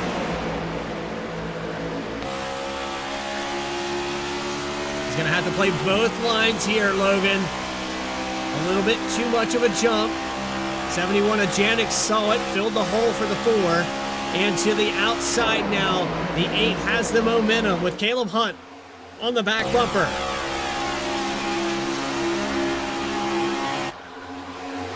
Car spinning down the backstretch. That's the 31 of Hawkins. Will stay green. Back up front. A move to the inside. Caleb Hunt leaves the 8 out to dry. Going to fall back into line here in that 3rd position. A big run from the outside. That's the 4 of Wade to the 3rd position now. Not enough help from behind. Holston right now in the best spot to be. That white flag waved across the tri-oval. This race will be completed after this lap, no matter what happens. A big bump from the 51. He's going to get momentum up here. He's going to shove the 38. The 8 out to dry. The 51 now will take a look to the outside. stays in line. The 38 now to the outside with help of the 51. Hunt's going to fall back now on that bottom line. It's going to be a drag race to the finish. The 38 has the lead at the moment. The 51 has the draft. Who's going to make the move? The 51 goes to the outside. The 78 stays on the bottom. It's the 38 taking home dual win number 1 of the night. Just able to hold on. The cars behind the 38 of Jeffrey Goodpaster could not get organized, and he will be victorious. This will dictate your starting order for the inside line come Daytona in the 500. Put those final results up on the screen. 7 cautions, 21 lead changes. This is your inside row for Sunday at 2 p.m. Jeffrey Goodpaster, Zachary King, and Caleb Hunt, the top 3, all the way back to Landon Stoker. Then you have Apperly down to Thornton. And Zach White, Lee, some cars off the racetrack with David Wallace in the 08. But burning it down here on the front straightaway, it's your winner, Jeffrey Goodpaster. We're going to get a quick word with the winner of the dual race in just a quick second. We'll try to round that driver up. You are watching Mystic Racing League Cup Series on Vspeed. We'll round that driver up and go on to session number 2, dual race number 2, in just a moment, or after this. Racing isn't easy, but experiencing it is. iRacing puts you in the driver's seat with the industry's leading sim racing game. Drive on laser scan replicas of the greatest racing circuits from around the world. Go head-to-head against other drivers chosen by skill-based matchmaking to ensure competitive racing at every level. Compete across all your favorite series. In officially licensed cars, engineered to deliver the most accurate driving experience possible.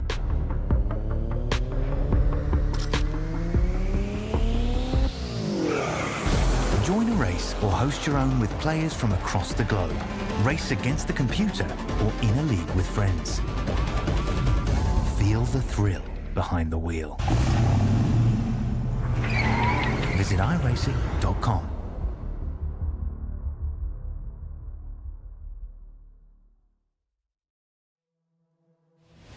Back here live at the World Center of Racing. Dual race number 1 has concluded for the Mystic Racing League and their Cup Series, presented by THDesigns, Wade Cycles, and Sofa News Group.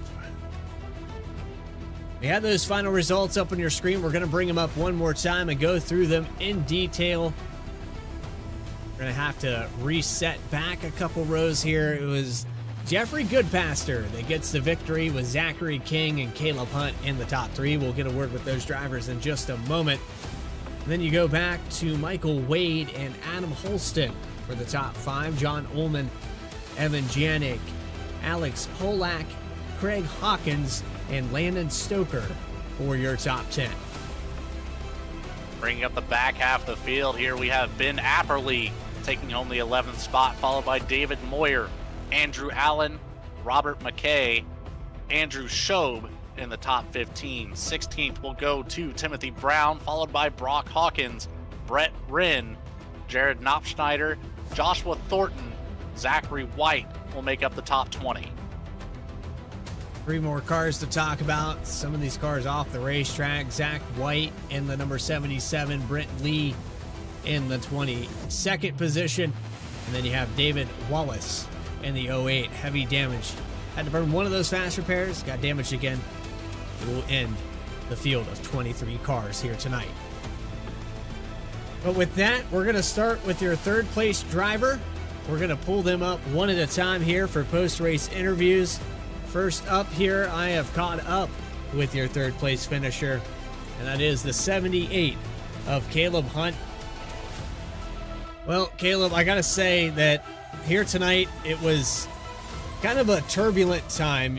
You never really could get comfortable with who you were working with. You never really could figure out where these drivers were gonna go. You had even a 5-car breakaway. Talk a little bit about your night. Well, normally when we come to like speed racing, I like to hang out in the back, try to not get caught up into big crashes where I can avoid them in the back. But tonight, I don't know. I was just trying to see how everyone like played with each other, I guess you could say. Had a pretty good car. Hopefully that 5-car breakaway that we had, I was hoping we would go green all the way because that would have been a great finish with that 5-car pack. But sadly, there was a caution there with a few laps to go. I think I had a little bit of nose damage from a checkup on a restart. I felt like it would slow my car up just a tad bit, but the pushes and being pushed was pretty good compared to what I've handled. But going on to Daytona 500, I was locked in from the speed weeks. I had a provisional, so I was just trying to take it nice and easy this race. Well, taking it easy was probably a little bit of a factor, but surviving here tonight, you saw all the carnage. You were even caught up in some of that. We talked to Holston there for a little bit in the number 8. What was your opinion on a lot of these drivers? Did you feel like maybe they just weren't quite comfortable racing near each other at the start? Some drivers throughout the speed week, it took them a couple times or races, I guess you could say, to get comfortable with each other. But like I said, everyone from tonight, like some of them wasn't involved in the speed week, so they didn't know how each other raced. And like the pushes or the blocking, it got a little aggressive.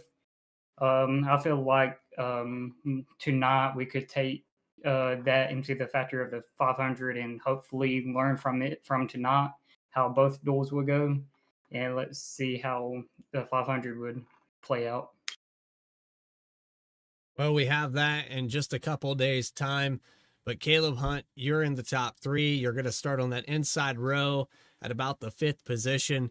Anybody you want to shout out for tonight's performance? I always shout out to the people watching at home.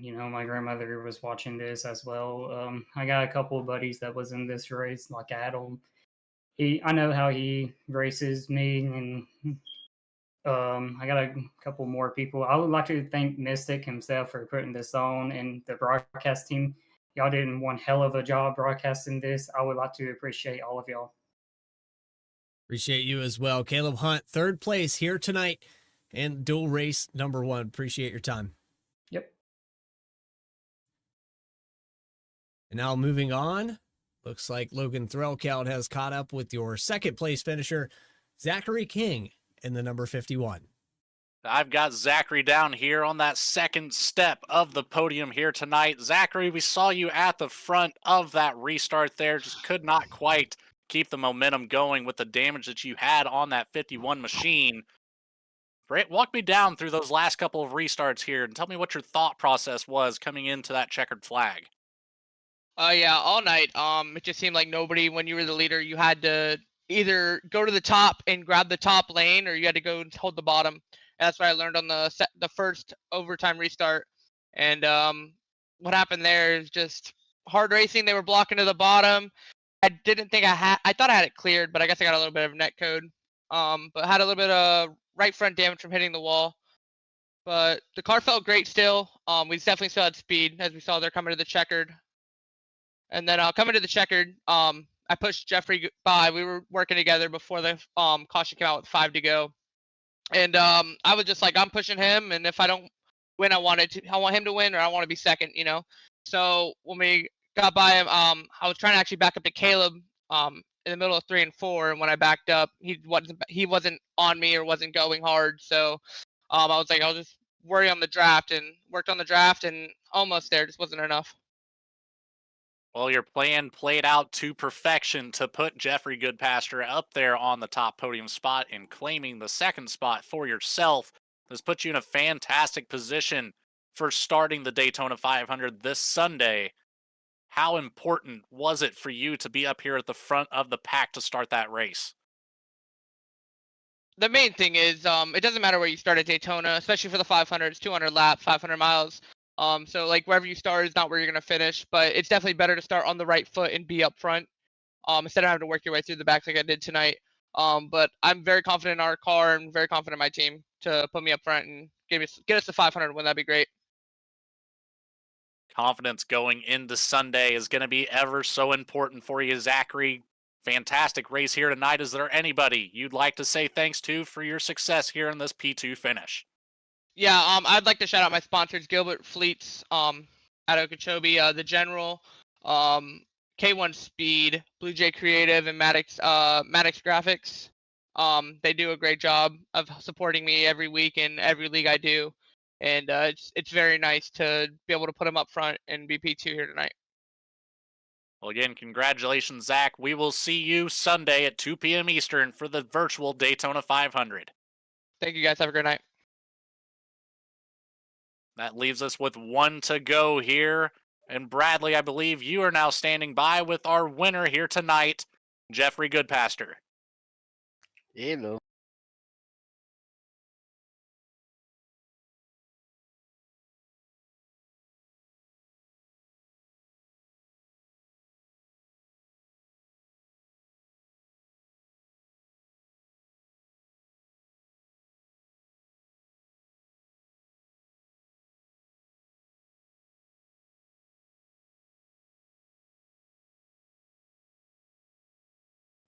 Well, first off, I want to say thank you to Zachary and for Caleb. I was going to follow Caleb all the way around, but I was running hot.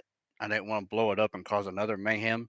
So I was like, all right, I got to go. It's time to go. And I got a big giant push out of 2, and it just slingshot me right past Caleb. But this win took a lot off my shoulder because me and Daytona, we don't get along.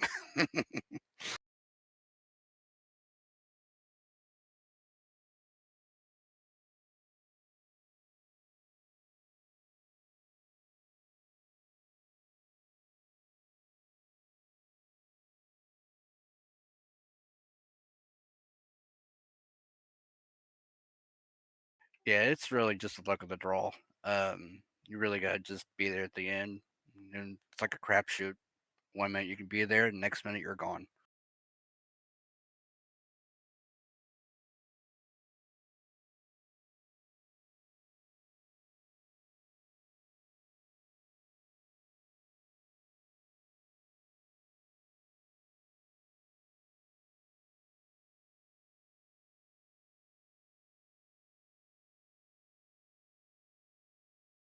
Yeah, it's just a lot of I do a lot of plate racing in general on the sim, so it's a good practice and it's yeah, it's pretty fun.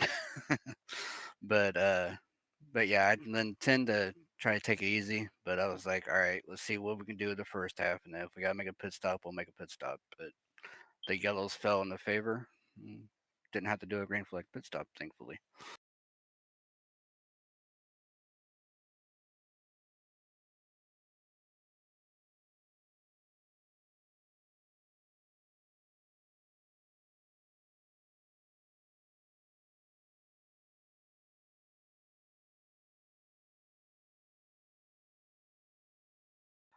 First and foremost, my wife, because without her, I wouldn't be doing this. And she had made a mention that I should do an NWO paint job in regards to Scott Hall. So I was like, you know what, I'll do that. And by God, it's a lucky stripe. Well, we had a little bit of technical difficulties there with my microphone, but fortunately, we were able to hear everything you said, Jeffrey. All in all, great race. I know that it's, like you said, it's a crapshoot.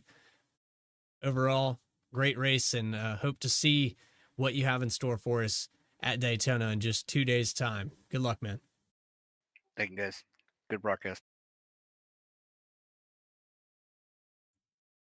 And with that, we're going to move on to duel race number 2. I'd like to apologize for those little technical difficulties. Sometimes I bump my elbow on this microphone, and it's really unfortunate where they put that mute button. Logan, I don't know if you have that problem, but yeah, I do. I sometimes get to moving around. I talk with my hands a lot, so that's what happened. I tend to do that as well, but it's never a microphone issue. It's more of a me pressing the right buttons issue. So we'll tighten back up here and get right into duel race number 2 here with the Mystic Racing League. So in just a few minutes time, you're going to see the outside row duke it out for 60 laps, 150 miles here on Vspeed.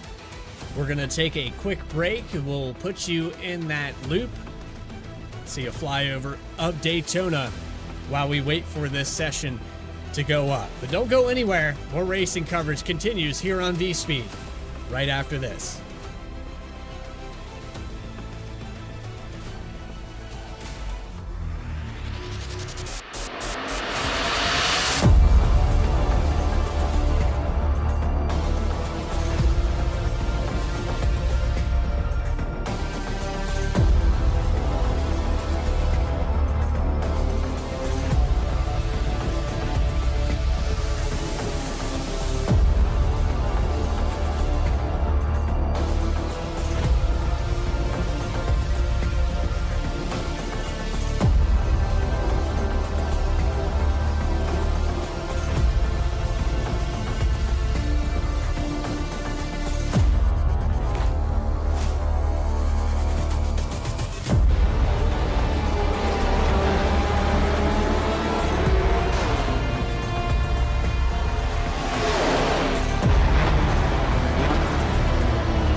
Racing isn't easy, but experiencing it is.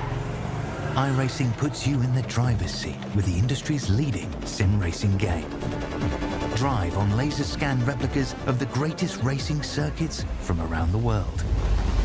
Go head-to-head against other drivers chosen by skill-based matchmaking to ensure competitive racing at every level. Compete across all your favorite series.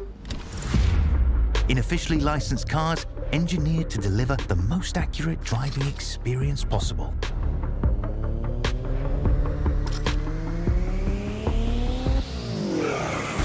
Join a race or host your own with players from across the globe. Race against the computer or in a league with friends. Feel the thrill behind the wheel. Visit iRacing.com.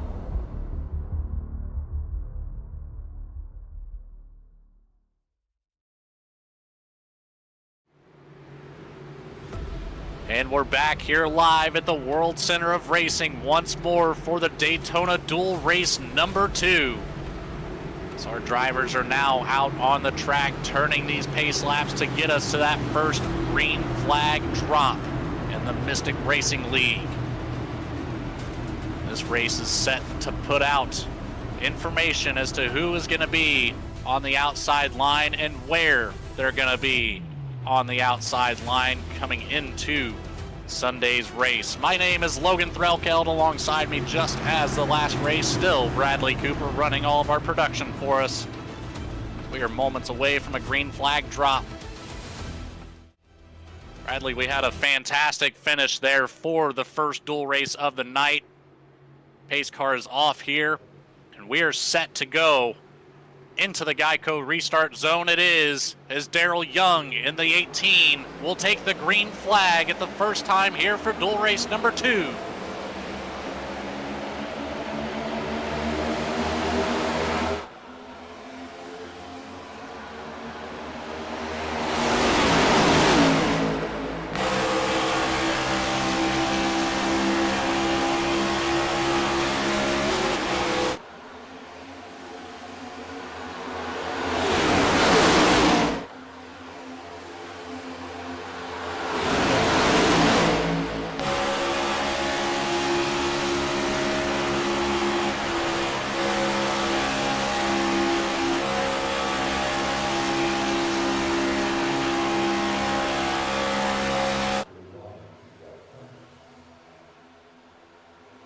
Coming by to lead lap number 1, it's Bobby Rafferty, who's going to get that front spot. That's the 73 of Adam Emery. Christian Barnes just behind that, the 27. Looking for some familiar names. Logan, you might know somebody here in this pack in the second group. Just looking through some of these names here as we were going around the track under those pace laps. I did not quite catch any that caught my eye. The one I was looking for is not out here on track. So another group of new names to me, but we'll get used to them as the season goes on. Bottom line already starting to form.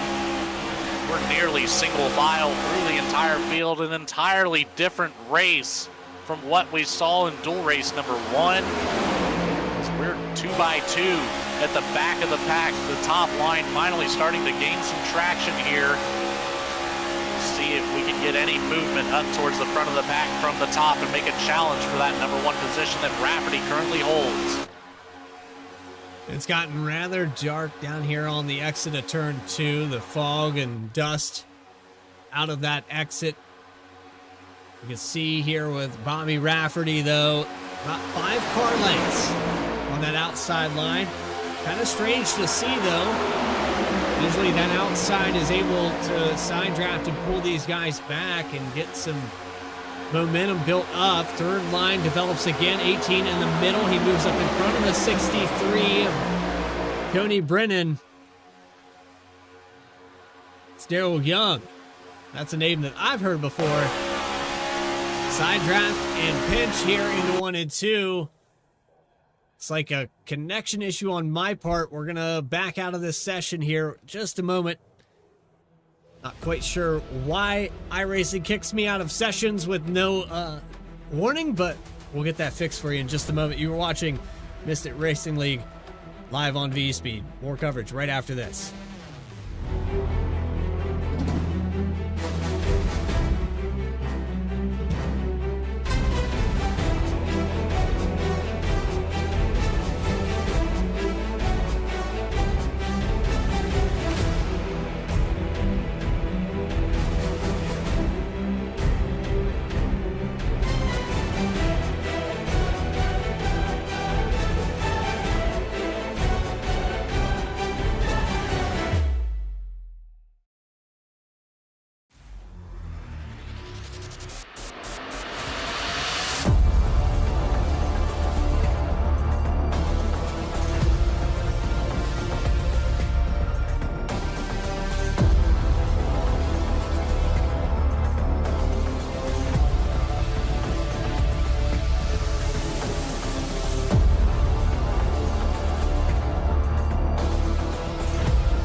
Racing isn't easy, but experiencing it is. iRacing puts you in the driver's seat with the industry's leading sim racing game. Drive on laser scan replicas of the greatest racing circuits from around the world. Go head-to-head against other drivers chosen by skill-based matchmaking to ensure competitive racing at every level. Compete across all your favorite series. In officially licensed cars, engineered to deliver the most accurate driving experience possible.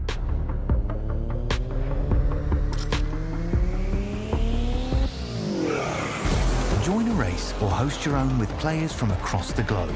Race against the computer or in a league with friends. Feel the thrill behind the wheel. Visit iRacing.com.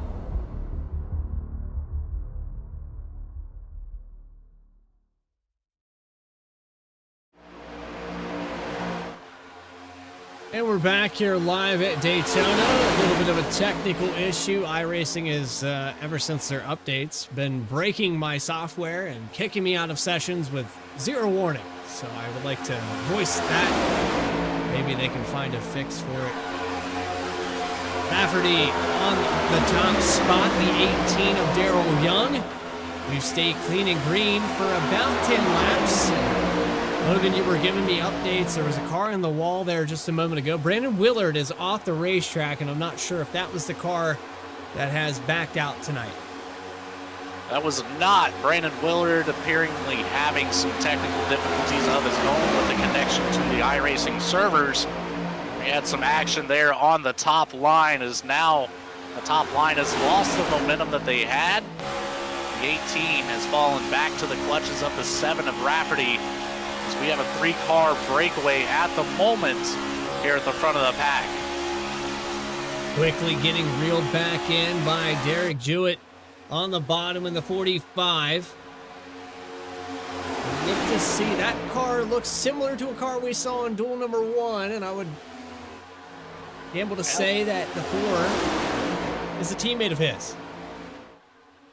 You took the words right out of my mouth, as now we're shuffling and we're 3 wide here. The No 14 in the middle. He's going to lose a lot of ground here. And another car blinking right in front. That's the 45 that we just mentioned of Derek Jewett. Now it's a 2-car breakaway for Christian Barnes and Isaac Brock. 14 moved down there just in time. You see these guys moving around. We saw no man's land happen to the 78. He ends up getting a top 3 to finish out the night. And how many times do we see drivers fall all the way through this field in that first dual race? These guys a little more aggressive. They're looking for a hole.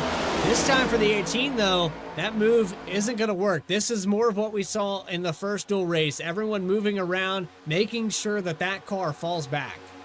We're 4 wide through the middle of the pack as we had one down there below the double yellow. He loses all that ground and rejoins in the back of the pack.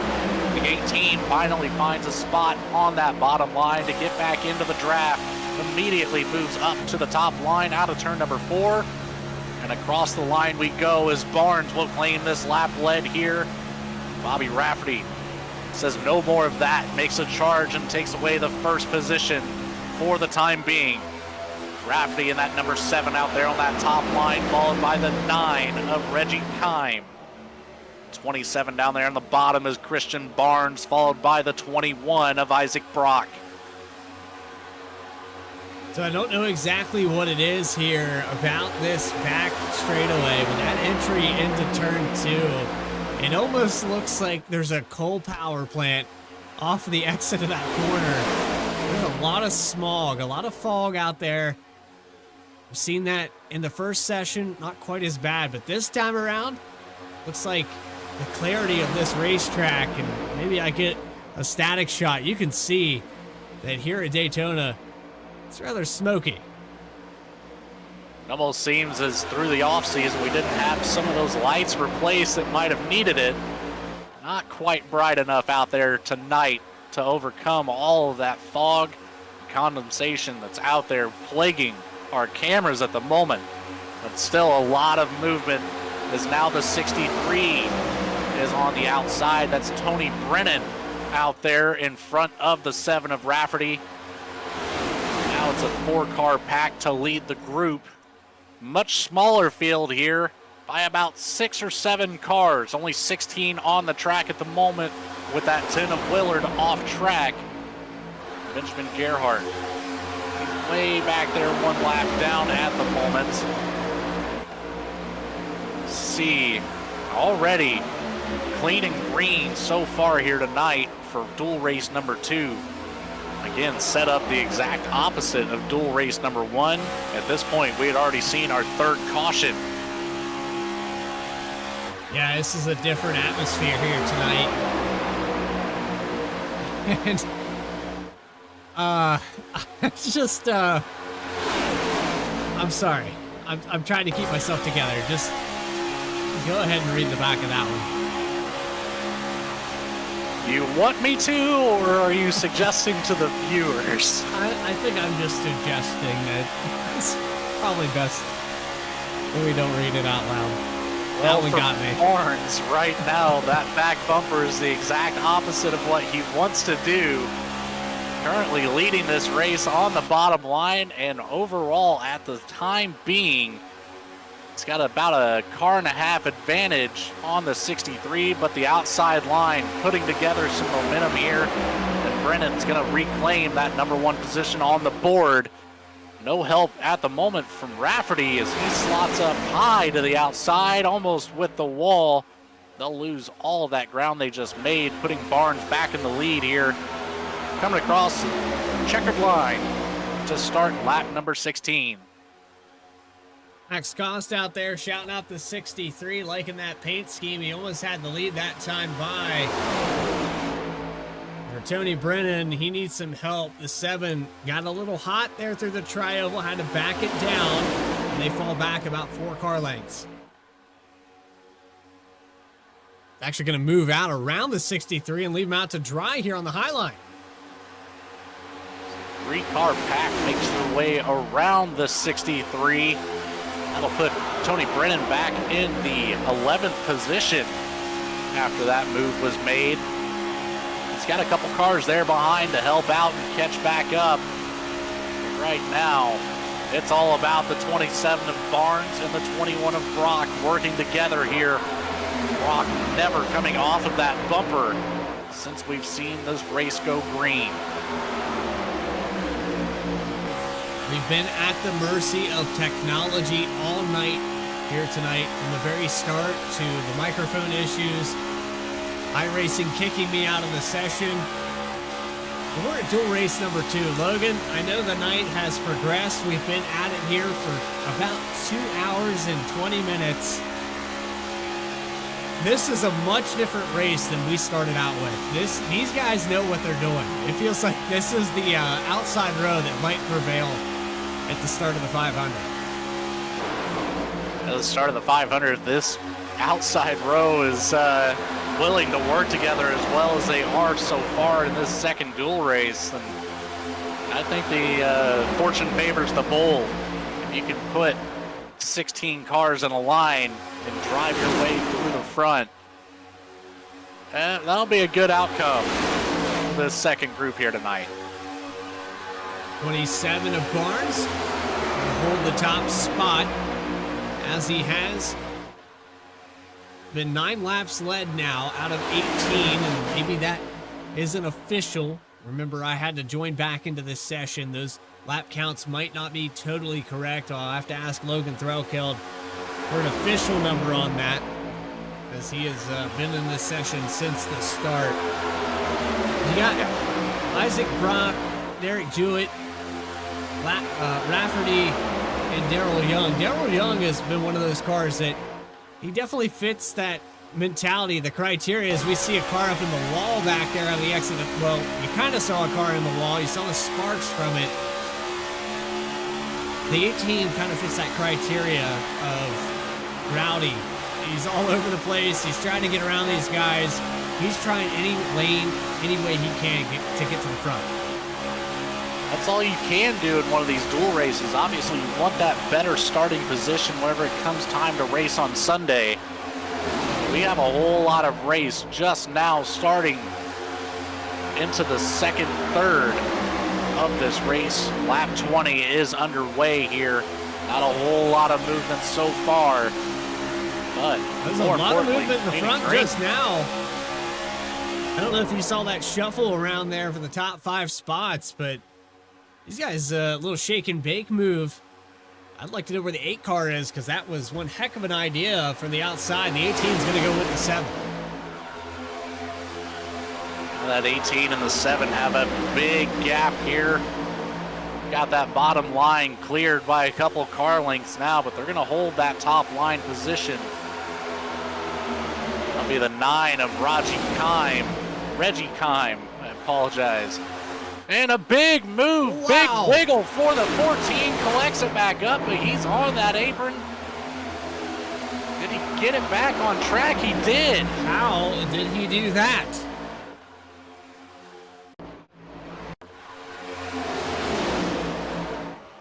I can't get a good look at, well, there's the best look I can give you. Wow.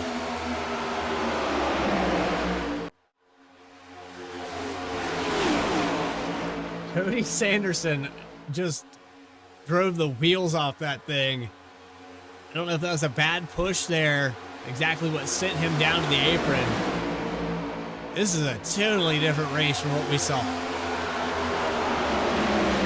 Got some aggressive moves. We've got clean moves right now. That's 7 of Rafferty on the high line with the 18 in tow. Now we've got some challenge from a middle line starting to form up here. First time really going 3 wide. We'll see if anybody follows, and it does not look like the 33 of Ernest is going to have any help here. 3 car in the wall, he's around.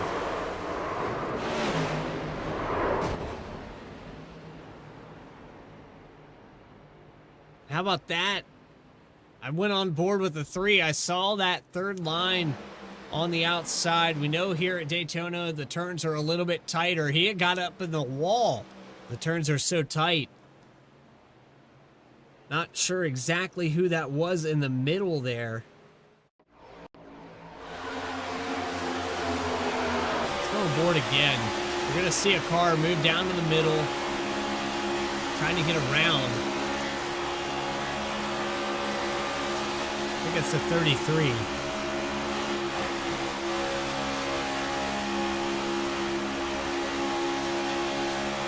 So Aaron S. on that middle line, and as they go into the entry, you see the 3 hits the wall and it comes down across the nose. He's trying to pull that car off the wall. That's one of the things we can think back to.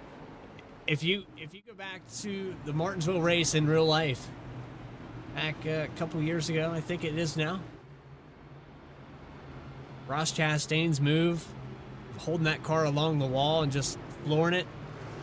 These cars, they're broad, and the wheels, that side of the car, the door, once you get sucked up there, it's a lot of friction, you lose a lot of speed, and you're going to pull the wheel as hard as you can. But with the way these cars are designed and those big rims, it's very hard to have any kind of cushion, and the safer barrier just kind of sucks you in. You have to put a lot of wheel into it to get off that wall. That you do, and that can cause a lot of issues if you're trying to rejoin in the middle of the pack. Whenever that happens, the 3 with a lot of damage now. All the panels on that car have been touched by either the wall or another car, as we did see some contact there for him. But it'll give these drivers an opportunity to top off on fuel here. Should be able to make it at least pretty close to the end of this race on the remaining fuel in these vehicles. Only time will tell, Bradley. Well, in the time there, we are almost at the halfway mark already.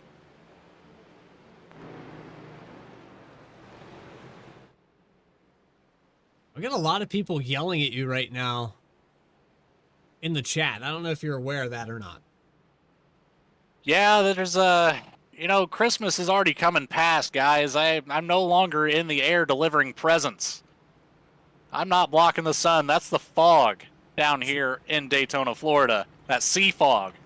Sea fog. iRacing Santa, as he's known as. Logan Threlkeld in the booth here. I'm Bradley Cooper. If you guys are enjoying this action as much as we are, go ahead and hit that subscribe button here on Vspeed. We got dual race number 1. 38 able to get the victory. This is the outside line.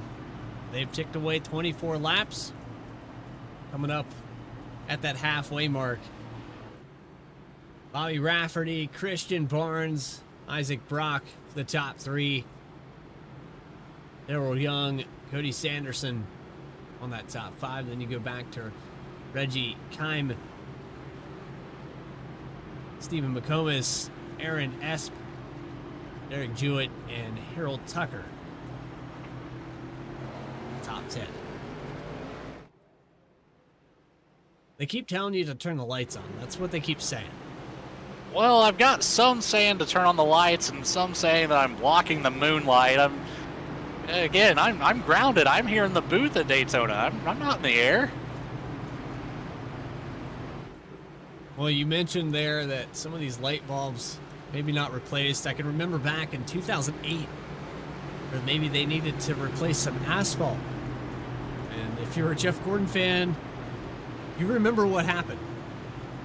There was a big patch here at Daytona coming into the entry of turn 3 as well, where that all started, I believe. I want to say it was Juan Pablo Montoya that hit a jet dryer and caused that issue. Melted the asphalt down. They patched the asphalt, and then it wasn't the next race, or I believe a year later, that asphalt had came up and ripped through the front splitter of one of those cars. Can't tell anymore though. This is the updated version of Daytona. It's completely been repaved here on the iRacing service. This is the 2021 version of Daytona. A lot smoother. You want to go retro, Santa? Tell them about the legend cars, the 87s around this place in the 2008 configuration. Oh, you're referencing the cars that'll do every bit of 230 miles an hour in a group draft and on one of the bumpiest surfaces that you could ever imagine. That is, if you want to learn how to drive a car, that's how you do it. But right now, we've got some driving to do as we're green flagged this time by Bobby Rafferty. Takes it once more. We got some cars still catching up to the back of the pack now, but that outside line already forming up as we saw before. Rafferty and Brock able to push ahead momentarily of that bottom line. The 18 of Daryl Young looking to that middle line on this restart. This is the time to do that where everybody is starting to get back up to speed. If you try to make that move at full speed, you're going to the back of the pack unless you have help immediately. And no help there for the 7. Going to continue to fall on the outside for the 21 of Isaac Brock. He's pinned up there, finds a hole just maybe here, pulls the side draft out of turn 4. Still not enough there to drop down. I think somebody just cut him a break.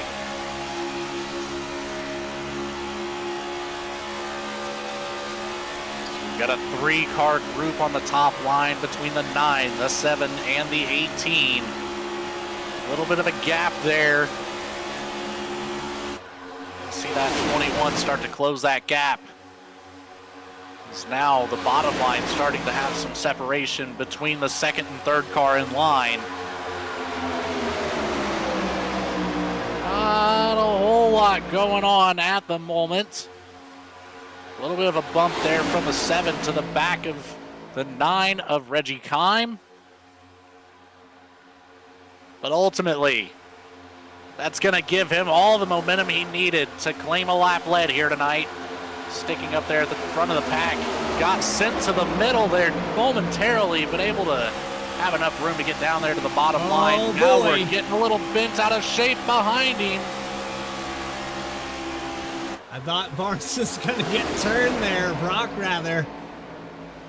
I thought for sure the 21 was going to lose it. Looks like they're moving up to the outside, though, down the backstretch. This could be the move that separates this field. We saw a breakaway there earlier in duel number 1. We haven't really seen that yet. We've seen a couple cars push and get maybe a couple car lengths out ahead, but nothing like we saw. And I thought maybe that race was going to go green to the end in duel 1. We had that second group trying to catch up to that first pack of just 5 cars. They continued to lose ground. They had a damaged car in front. Logan, they never could work together, and it's not been the same here in duel number 2. Yeah, as I've said already a couple times, it's been the total opposite of duel race number 1. Already a lot of teamwork showing itself out here on the track. Prime example is that 7 of Rafferty and the 18 of Young. Grey Goose vodka on the hood of Young. Sometimes the moves he makes, it seems like little Grey Goose is influencing some of those strategy calls, but he's well controlled. He has been moving meticulously through this field, putting himself in the best position, and Rafferty has been that partner every single time. That he has. They haven't had much separation, as now we've got the 45 of Derek Jewett. He's dropped down to that bottom line. That's ahead of the, I believe that's the 41 of Joey Beam, followed by the 33 of Aaron Esp. Another one joining that bottom line. This is 27 now of Christian Barnes. He's right there ahead of the 45. Holding on to this bottom line, 45 gives a shove.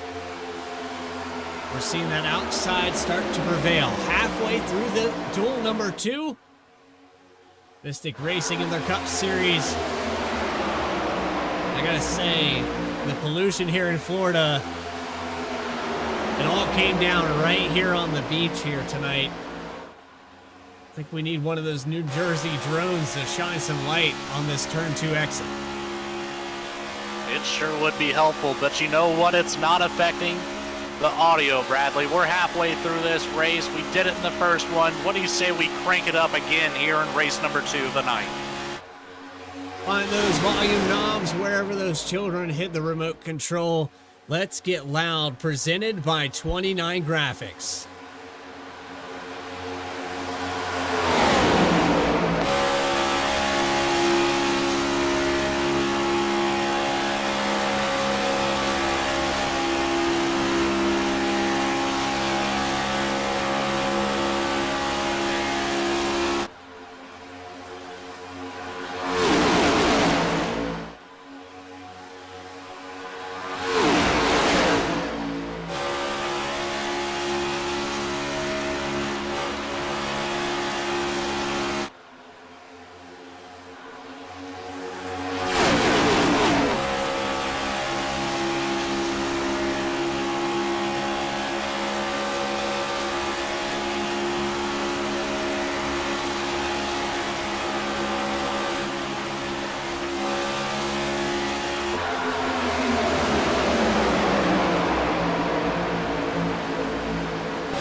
That was Get Loud, presented by 29 Graphics. Rafferty still your leader past that halfway point. Darrell Young keeping the number 7 up front. Bottom line has fallen apart all the way back to the 7th position for the 9 of Reggie Kime.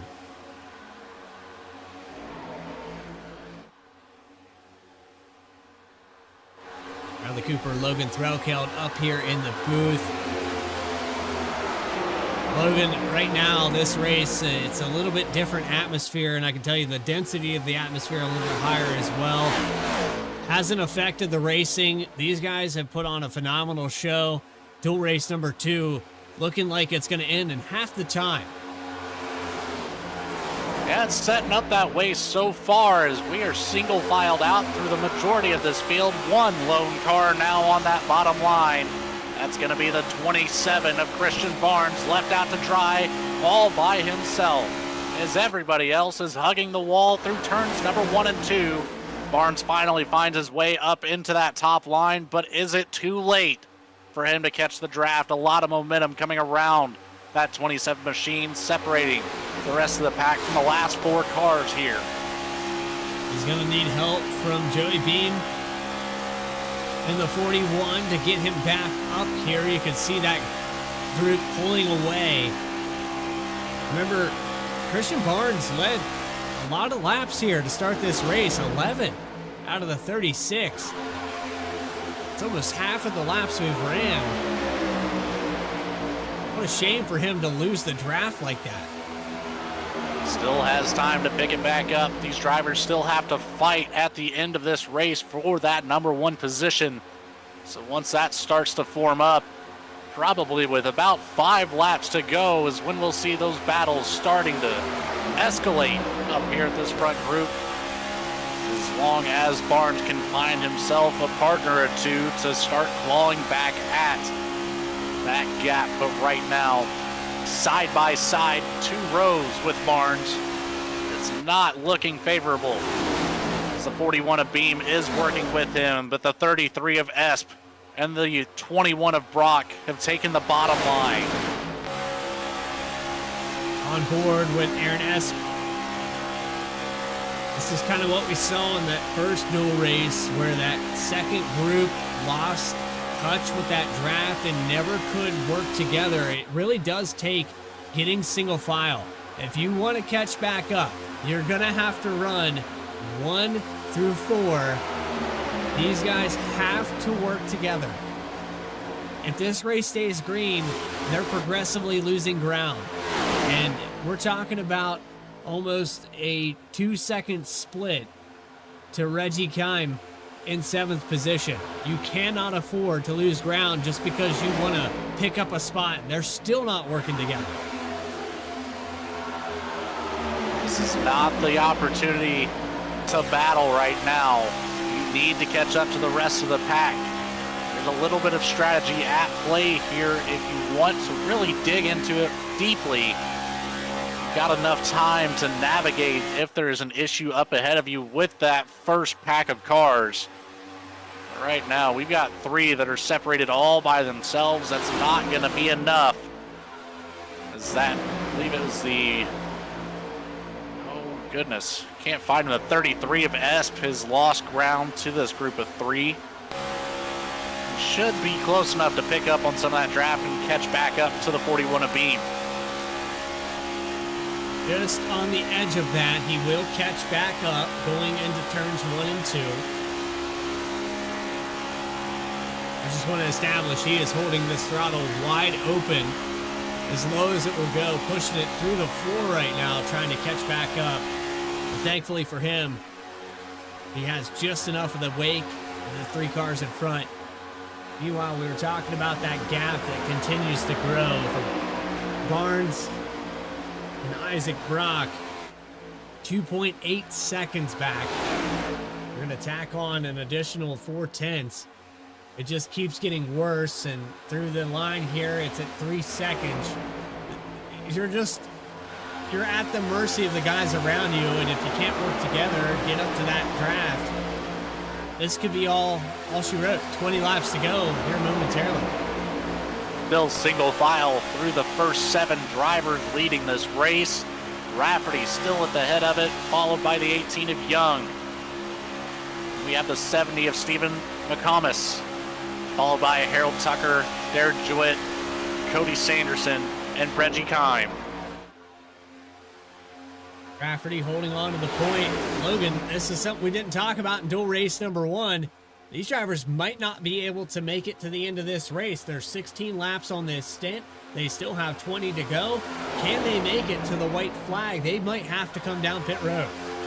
Typically with a full fuel cell here, not certain how they've got this race set up. If they back that down from 100% fuel capacity, you can see anywhere from 32 to 35 laps in these Cup cars, so it's very close to being on the edge from when we went green after that yellow flag. So it might be a battle of who can clutch in first and roll this race car across the start-finish line. Definitely 100% fuel here tonight. So they're going to be right on the edge. This is a gray area to work with. Speaking of gray areas, the fog getting worse and worse as we go through turns 2 and turns 4 exit. I apologize here.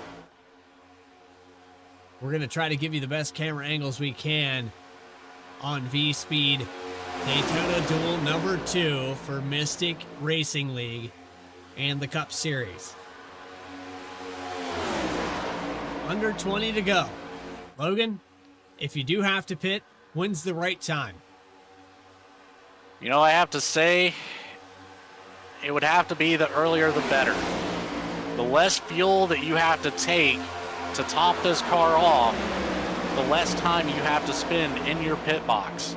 If you wait too long and you don't click the right buttons, or if you don't have a crew chief on the stand to make the call to lessen the fuel going into the car, you risk being in the pit box just a little bit too long. And then once you come out on that back stretch after that blue cone, you're at risk of losing the draft and falling all the way back to the grasp of being outside the top 10. So it's hard to say at the moment. Personally, I'm waiting for the guy in front of me. Back end of the Ryko Performance Machine does not play well with dirty drivers, it says. Looks like it's doing pretty well with the 18 on the back of it. They continue to push ahead. 4 seconds now separate the 9 and 7th position. 21 and 8th spot. The lead continues to grow. These guys staying single file, ticking away these laps, approaching 5 laps to go. And it is almost no visual here out of the exit of turn 2. These cars come out. I have to say, I am proud of these guys for what they've been able to accomplish. Working together, keeping this race clean and green. That's what you want to see for Duel Race number 2. That is exactly what you want to see for Duel Race number 2, and that's exactly what you want to see when it comes time to race the virtual Daytona 500 on Sunday. What a contrast here with the competition. These drivers content with just getting rid of these laps, doing as much as they can to get down to the final stint. The top 7 are in the mix. I hope for Bobby Rafferty's sake they can make it, because he's burning the most fuel of all. We talked about how we're working in that gray area of drivers that can make it. Everyone behind will save fuel. They're in the draft. They can lift, they can save. But for the 7 car, he's getting pushed around this racetrack. He's burning probably double, if not 3 times as much fuel as these cars behind him. And I was just thinking about that for the 14 and the 9 of Cody Sanderson and Reggie Kime. They're in a prime position here, able to let off the throttle a little bit on those corner entrances and coast through typically about halfway through turn 1 and turn 3, where you have to pick back up on the throttle, get back to the back bumper of the car in front of you. So these 2 cars back here right now are using the least amount of fuel out of this pack. Could come into effect here, as we are right at 15 to go. This time by, we'll be at 14 to go, Bradley. And on board with the 7 car, and now I want to take you back here to Stephen McCombs. On board with him, you can listen to him lift on the backstretch. Wide open here through the corner. But as soon as he runs up to the back of the 18, this is going to be on and off the throttle a lot.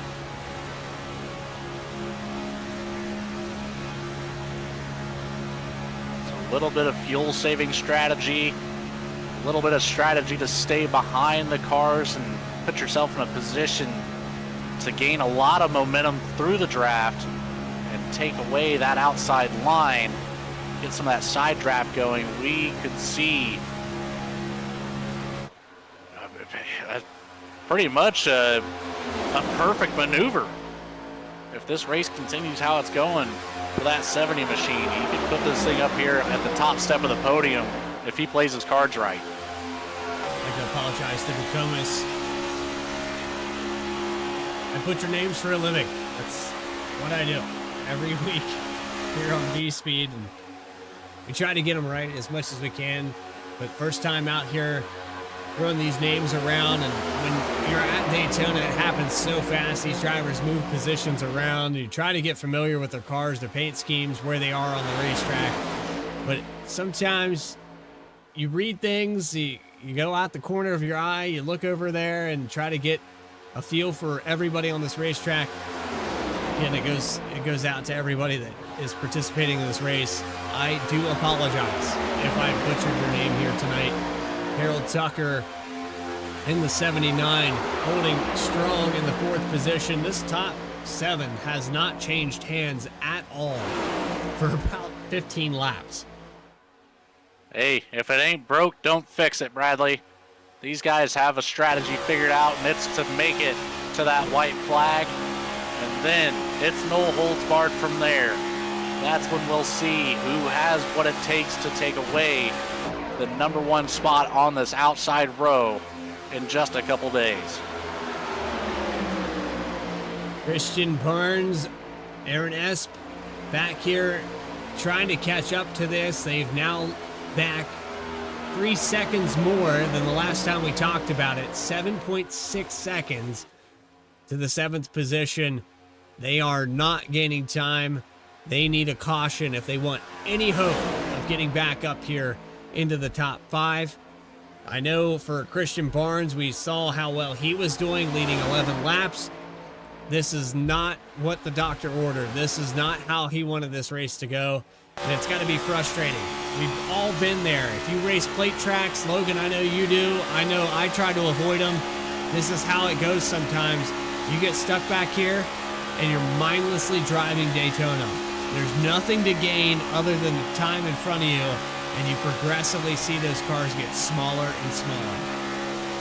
It is a heartbreaking feeling, but Bradley, if you think back to just a few moments ago with dual race number 1, we came to about 3 to go.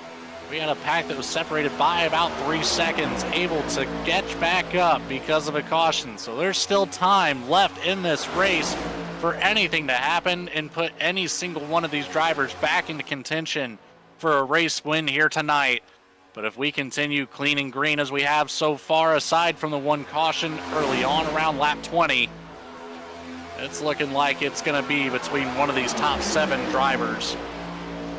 It's going to be a close one, no matter what. One caution so far, 9 lead changes.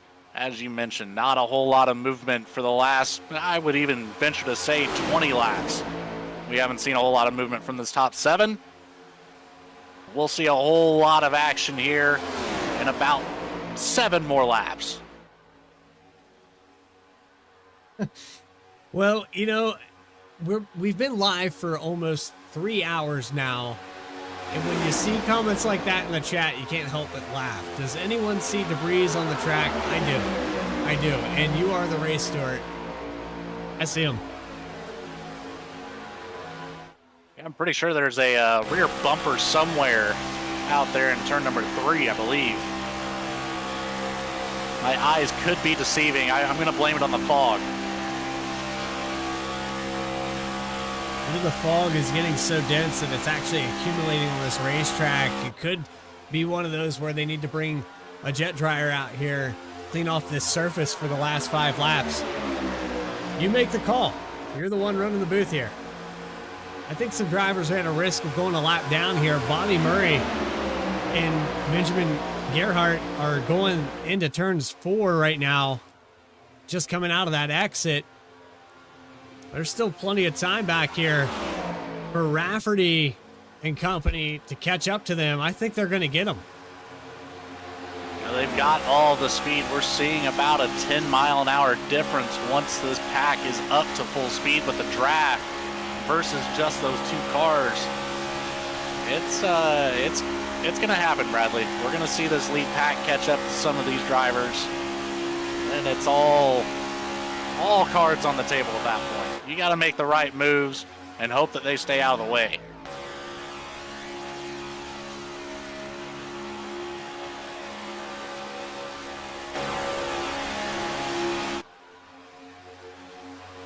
Right now, Rafferty's still leading this pack here. In tow, the 18 of Young has yet to make a move around. Stephen McComas right there behind as well. We've got a pack of 4. They can take that outside line at any given moment if they wanted to, but at this point, a lot of these drivers keeping an eye on that fuel gauge, watching it get ever so close to saying 0. Rafferty at the biggest risk of that right now after being at the front of this pack, taking the brunt of all that air, using up more fuel than anybody else in this pack. A little bit further back there, Reggie Kime took a look to the outside, dropped back down to the inside behind the 45 of Derek DeWitt. A little bit of movement there from Stephen McComas. Decided better of it. Stayed back behind Daryl Young. Finally have a pass for position at the back. I believe that was, yes, that was Kime and Cody Sanderson switching spots back to where they came across that tri-oval last time by. 5 to go here in race number 2 for the Daytona Duels of the Mystic Racing League. Again, race number 2 setting the outside line for Sunday's race, the Daytona 500 at 2 p.m. Eastern. Rafferty's still in the lead here. It's about time, Bradley, for these drivers to start making some moves and switch up this running order as we're 4 to go. A little bit of subtlety that it's about time. I know that I went silent there for a second. I just had to handle a little something. Daryl Young, Rafferty, I think, yeah, you're right. It's going to be about time that these guys start shuffling around and trying to make that play. They have plenty of enough of a lead that they will not lose enough time to reel back with 8th position. They might as well go for it. You can see it right here in the back of this group. They're already starting to separate a little bit with 3 to go. We've got a side-by-side battle back there that's only hurting themselves. They lost the draft. It's a 4-car breakaway. It's going to be a 4-horse race coming to this checkered flag, barring no issues on the track. High up on the outside to make way around the lap traffic. Rafferty still at the head of this pack. Puts a block on Daryl Young as Young took a look to the inside. We're going to snake our way down the back stretch now. We're clear of those lap cars. Colas and Jewett well within reach here to try to get a run. I think I would size this up with the 1 to go signal. Try to do something in the entry of turn 3. I think that's the moment that you want to try to make a pass. There's not a lot of time for defense. Here we go. 2 laps left. 7-car going to try to maintain this. He has the 18 who's been a great partner all race long. Do you think Daryl Young is going to stick with the back of Rafferty, or does he try to go with the 70 just behind him? I think Young has spent enough time reading that bumper sticker on the back of Rafferty's 7 machine. I say we see a move come out of this 18 in hopes that he has some assistance from behind. White flag in the air. It's official. Anything can happen from here. Rafferty has the lead. Young in tow. McComas and Jewett. They could team up and take away this position as well. Jewett back there in the 45 has been quiet since this 4-car breakaway. The opportunity presents itself. Could push Stephen McComas past these 2 drivers. They separate a little bit. Here comes the run out of turns 3 and 4. 18 glued to the back bumper of Rafferty. Move to the outside. 18 breaks away across the stripe. It's the 18 barely by what looks like 0.05 of a second. Actually 1/100th of a second. Your winner here tonight in duel number 2, Daryl Young in the 18. There's that move I was talking about coming out of the 18. Timed it perfectly coming out of turn number 4. That dropped Rafferty back just enough as we see that 0.012 separation between first and second. And more importantly, a tight finish all across the top 4, separated by less than 1/100th of a second.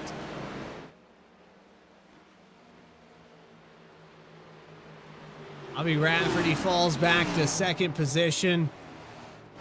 Eric Jewett gonna get 3rd spot. More importantly, we're gonna burn it down here on the front straightaway. And what a different contrast we had for race number 2 in this duel. Absolutely. Just the one caution in the second race. A lot of teamwork at play. And it only helped that top 7 the entire time. And ultimately, Daryl Young in that 18, he's coming away with the victory here in race number 2 and the number 1 spot on the outside line come Sunday. Post-race interviews with your top 3 and those final race results for duel number 2. We have our inside and outside rows set up for the Daytona 500. Post-race coverage will continue here on Vspeed. Quick commercial break. We'll be back right after this. Racing isn't easy, but experiencing it is. iRacing puts you in the driver's seat with the industry's leading sim racing game. Drive on laser scan replicas of the greatest racing circuits from around the world. Go head-to-head against other drivers chosen by skill-based matchmaking to ensure competitive racing at every level.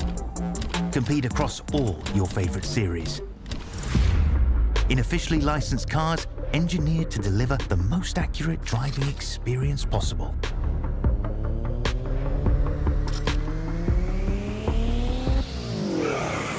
Join a race or host your own with players from across the globe. Race against the computer or in a league with friends. Feel the thrill behind the wheel.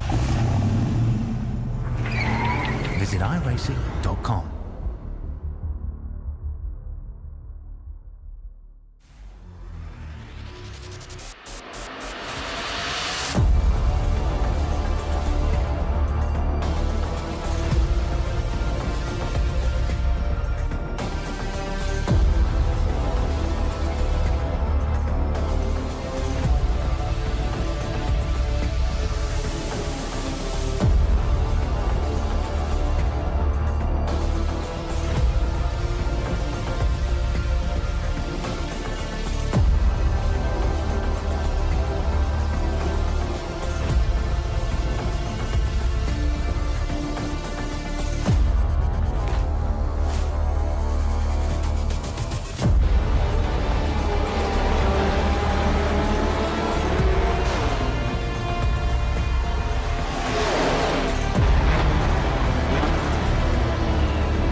Back here at the World Center of Racing, dual race number 2 has concluded.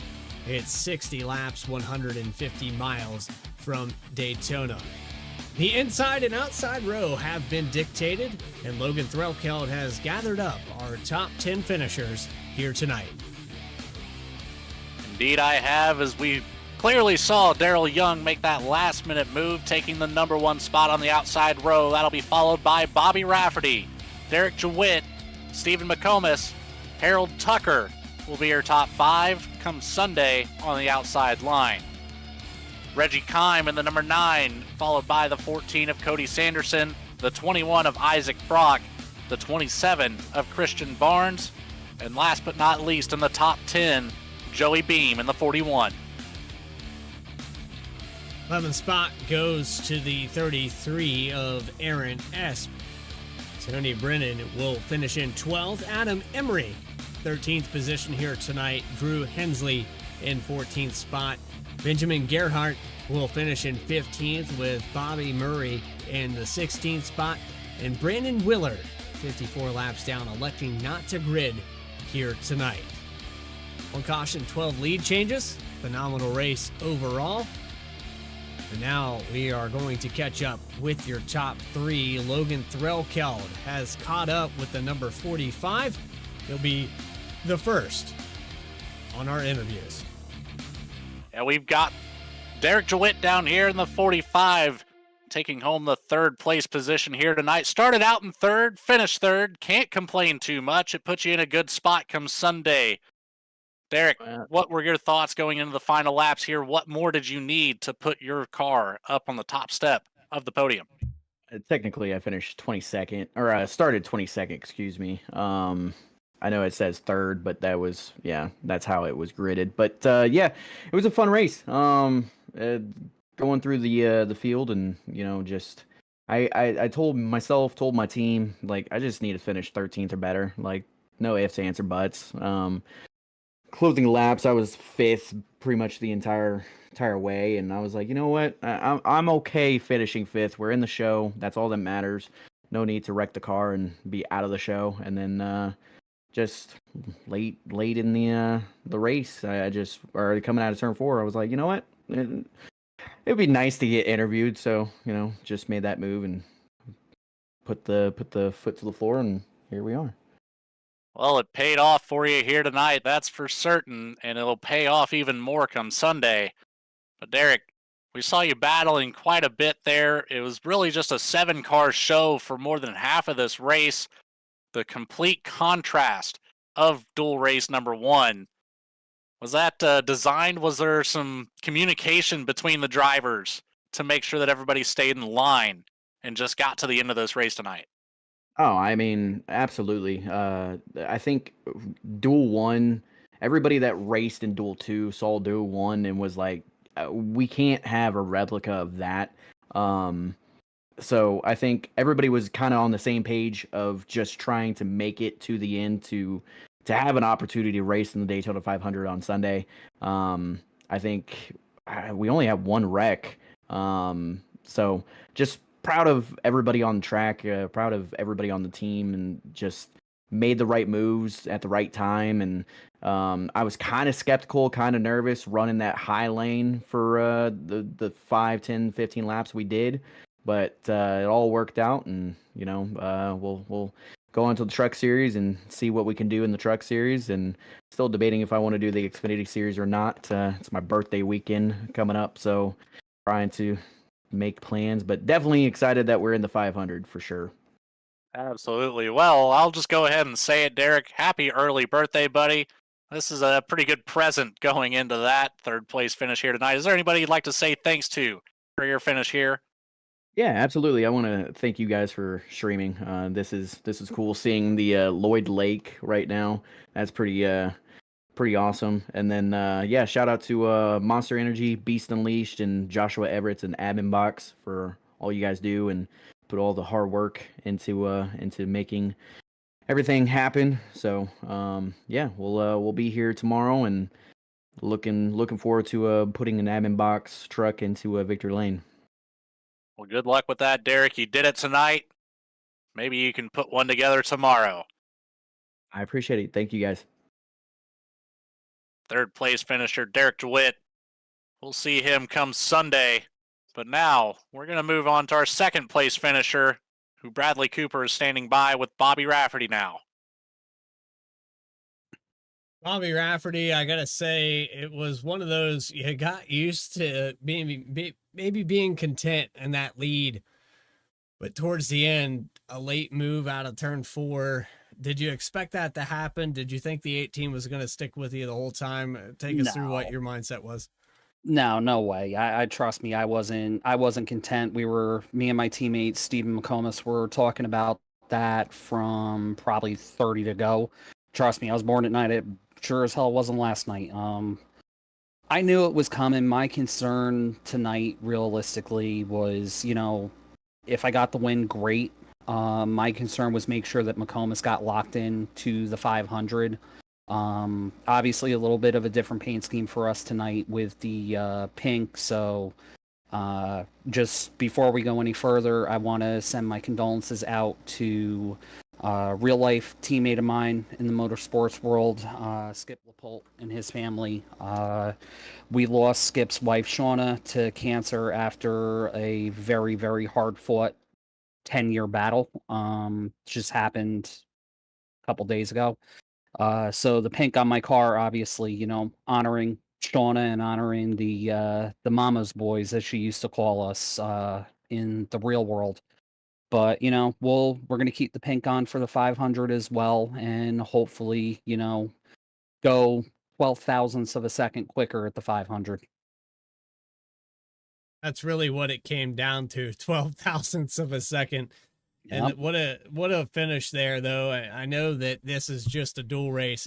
It doesn't count for prize pool. It doesn't count for points.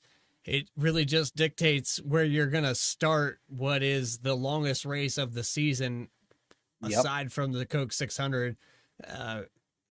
And we were locked in for P2 anyway. It didn't matter if I finished dead last or if I finished first. I was Always going to start on the outside pole for the 500. So this was, like I said, my racing for tonight was for totally different reasons, shall we say. Putting that car on the field here tonight. Bobby, I know you shouted a few people out just here recently, and I know we here at Vspeed also have that battle to talk about as well, and everyone that's been tuning in for the consistently here for 4 seasons knows, or 4 years knows what we're talking about. But go ahead and shout the other people out that put the 7 car on the racetrack tonight. Nah, of course. Well, before even that, first off, I got to thank Mystic Racing League and my fellow admins of the league and all of our competitors. Everybody works hard to put this deal together and make it what it is. And, tonight, I feel like we put on an absolute great product. So I'm looking forward to the rest of the week, especially for the 500. I also want to thank you guys over at Vspeed for putting on the broadcast. I'm excited to go back and watch it. As for my partners, obviously I got to thank my team, Ancient World Gaming, and all of our marketing partners, Next Level Racing, Breakup Performance, Simrap Market, Swordog, FGR Excel, and FGR Excel E-Racing. I got a huge shout out to my 2 drivers over there. Seth the Merchant and Ryan Luza. They did a fantastic job in the Coke Series and the exhibition this weekend, so just shout out to them as well. Luza, I'm very familiar with that name, and I didn't realize how much reach and what you had your fingers in there. So Bobby, yeah, I'm part owner of FGR Excel E-Racing, as well as I am the competition director for Ancient World Gaming. Well, there you so go. I've got 20 years in real life racing, as well as this is coming up now on 15 years of in-sim racing. So I'm an old guy no matter where you go, unfortunately. I'll just tell people to get off my lawn. Leave the light on Halloween and yell at them for being in your yard. That's what life really is here on the other half. But Bobby, we appreciate your time up here in the broadcast booth, and good luck there in the 500. Appreciate your time. Absolutely appreciate you guys. Thank you for everything you do. Second place finisher here tonight in the duel race number 2. That's Bobby Rafferty. And finally, we have your victor. Looks like Daryl Young in the 18 is caught up with Logan Threlkel. Yeah, I've got Daryl down here in the winner's circle at Daytona for duel race number 2. Daryl, we saw you just working with the 7 of Rafferty for, heck, I would have to say 20 to 25 laps there of green flag driving. And then finally, you made that move coming out of turn number 4. Obviously pre-planned, but how far in advance did you have that in mind?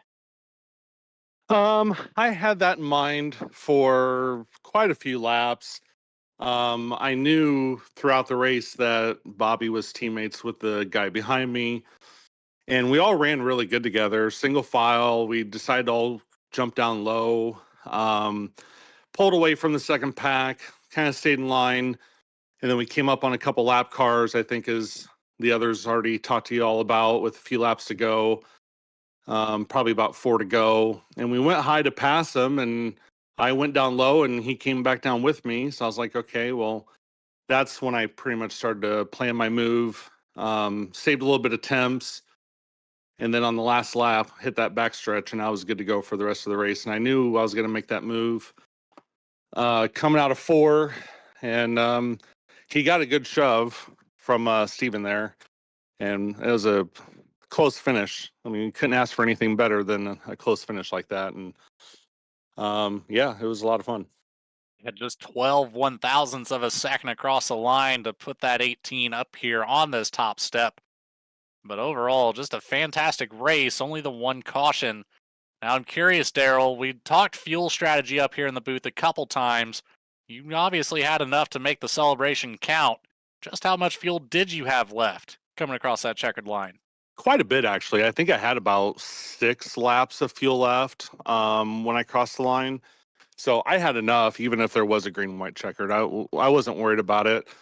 And when I was talking to Bobby about doing a green flag pit stop before that caution came out. He was only a lap shorter than I was. So he had enough as well for a green white checker, I believe. It wasn't really an issue. The caution pretty much came out at the perfect time to where we just came down, got fuel. I went ahead and put tires on just to last me for the rest of the race. So did he. And we were good to go for the rest of the race. It wasn't an issue at all. Well, it worked out in your favor here tonight. You've set yourself in a great position for Sunday's race. Daryl Young, is there anybody you'd like to say thanks to for the win here tonight? Yeah, just really just want to shout out my team owner, Brantley Roden with Harpoon Design. He does all the paints, and paint looked really good. I've had this paint for quite a while. And he's I think like he's number one on Trading Paints. He's doing an amazing job. He's got almost 100,000 favorites on Trading Paints, and overall just a good dude. And yeah, it's good running for him. And other than that, just thank you guys for the awesome broadcast. I know some of my HDR teammates have ran other leagues that Vspeed has put on. And so I'm very familiar with the product that you guys put on. And it's amazing. And just shout out to the league. I'm new here. This is my first time putting tires down on the track for this league. So it was a good way to start, and hopefully we can keep that momentum going on Sunday. Well, for the first time on track with a new league, you certainly made it count where it mattered most. Daryl Young, congratulations on the win here tonight. We'll see you on Sunday, buddy. Thank you, sir. That will conclude our post-race coverage here. Interviews are done. Both dual races have concluded now. Bradley, it was a good one. Both races, just total opposite scripts of one another. I don't really know what to say more about it than that. Well, I can say that next week we're going to go to the same venue. Not next week, but in 2 days' time. Of course, that's going to be February 2nd at 2 p.m. Eastern. You can catch the 500 here for Mystic Racing League and the Cup Series. We've dictated the inside and outside row here tonight. Hope you enjoyed tonight's action. If you did, hit that subscribe button. You'll never miss a single race, as we'll have complete coverage all season long. It's Bradley Cooper up in the booth with Logan Threlkeld on behalf of Adam Baker. Doing all the things behind the scenes to make this thing look pretty. Our other producers, DJ Lyon, Eddie Smith, Logan Threlkeld, a producer as well, Morgan Cook. This is Bradley Cooper telling you so long from Daytona. We'll see you in 2 days' time. Be sure to tune in for Saturday Night Racing League in their first race in just a couple days. Stay tracking, everybody.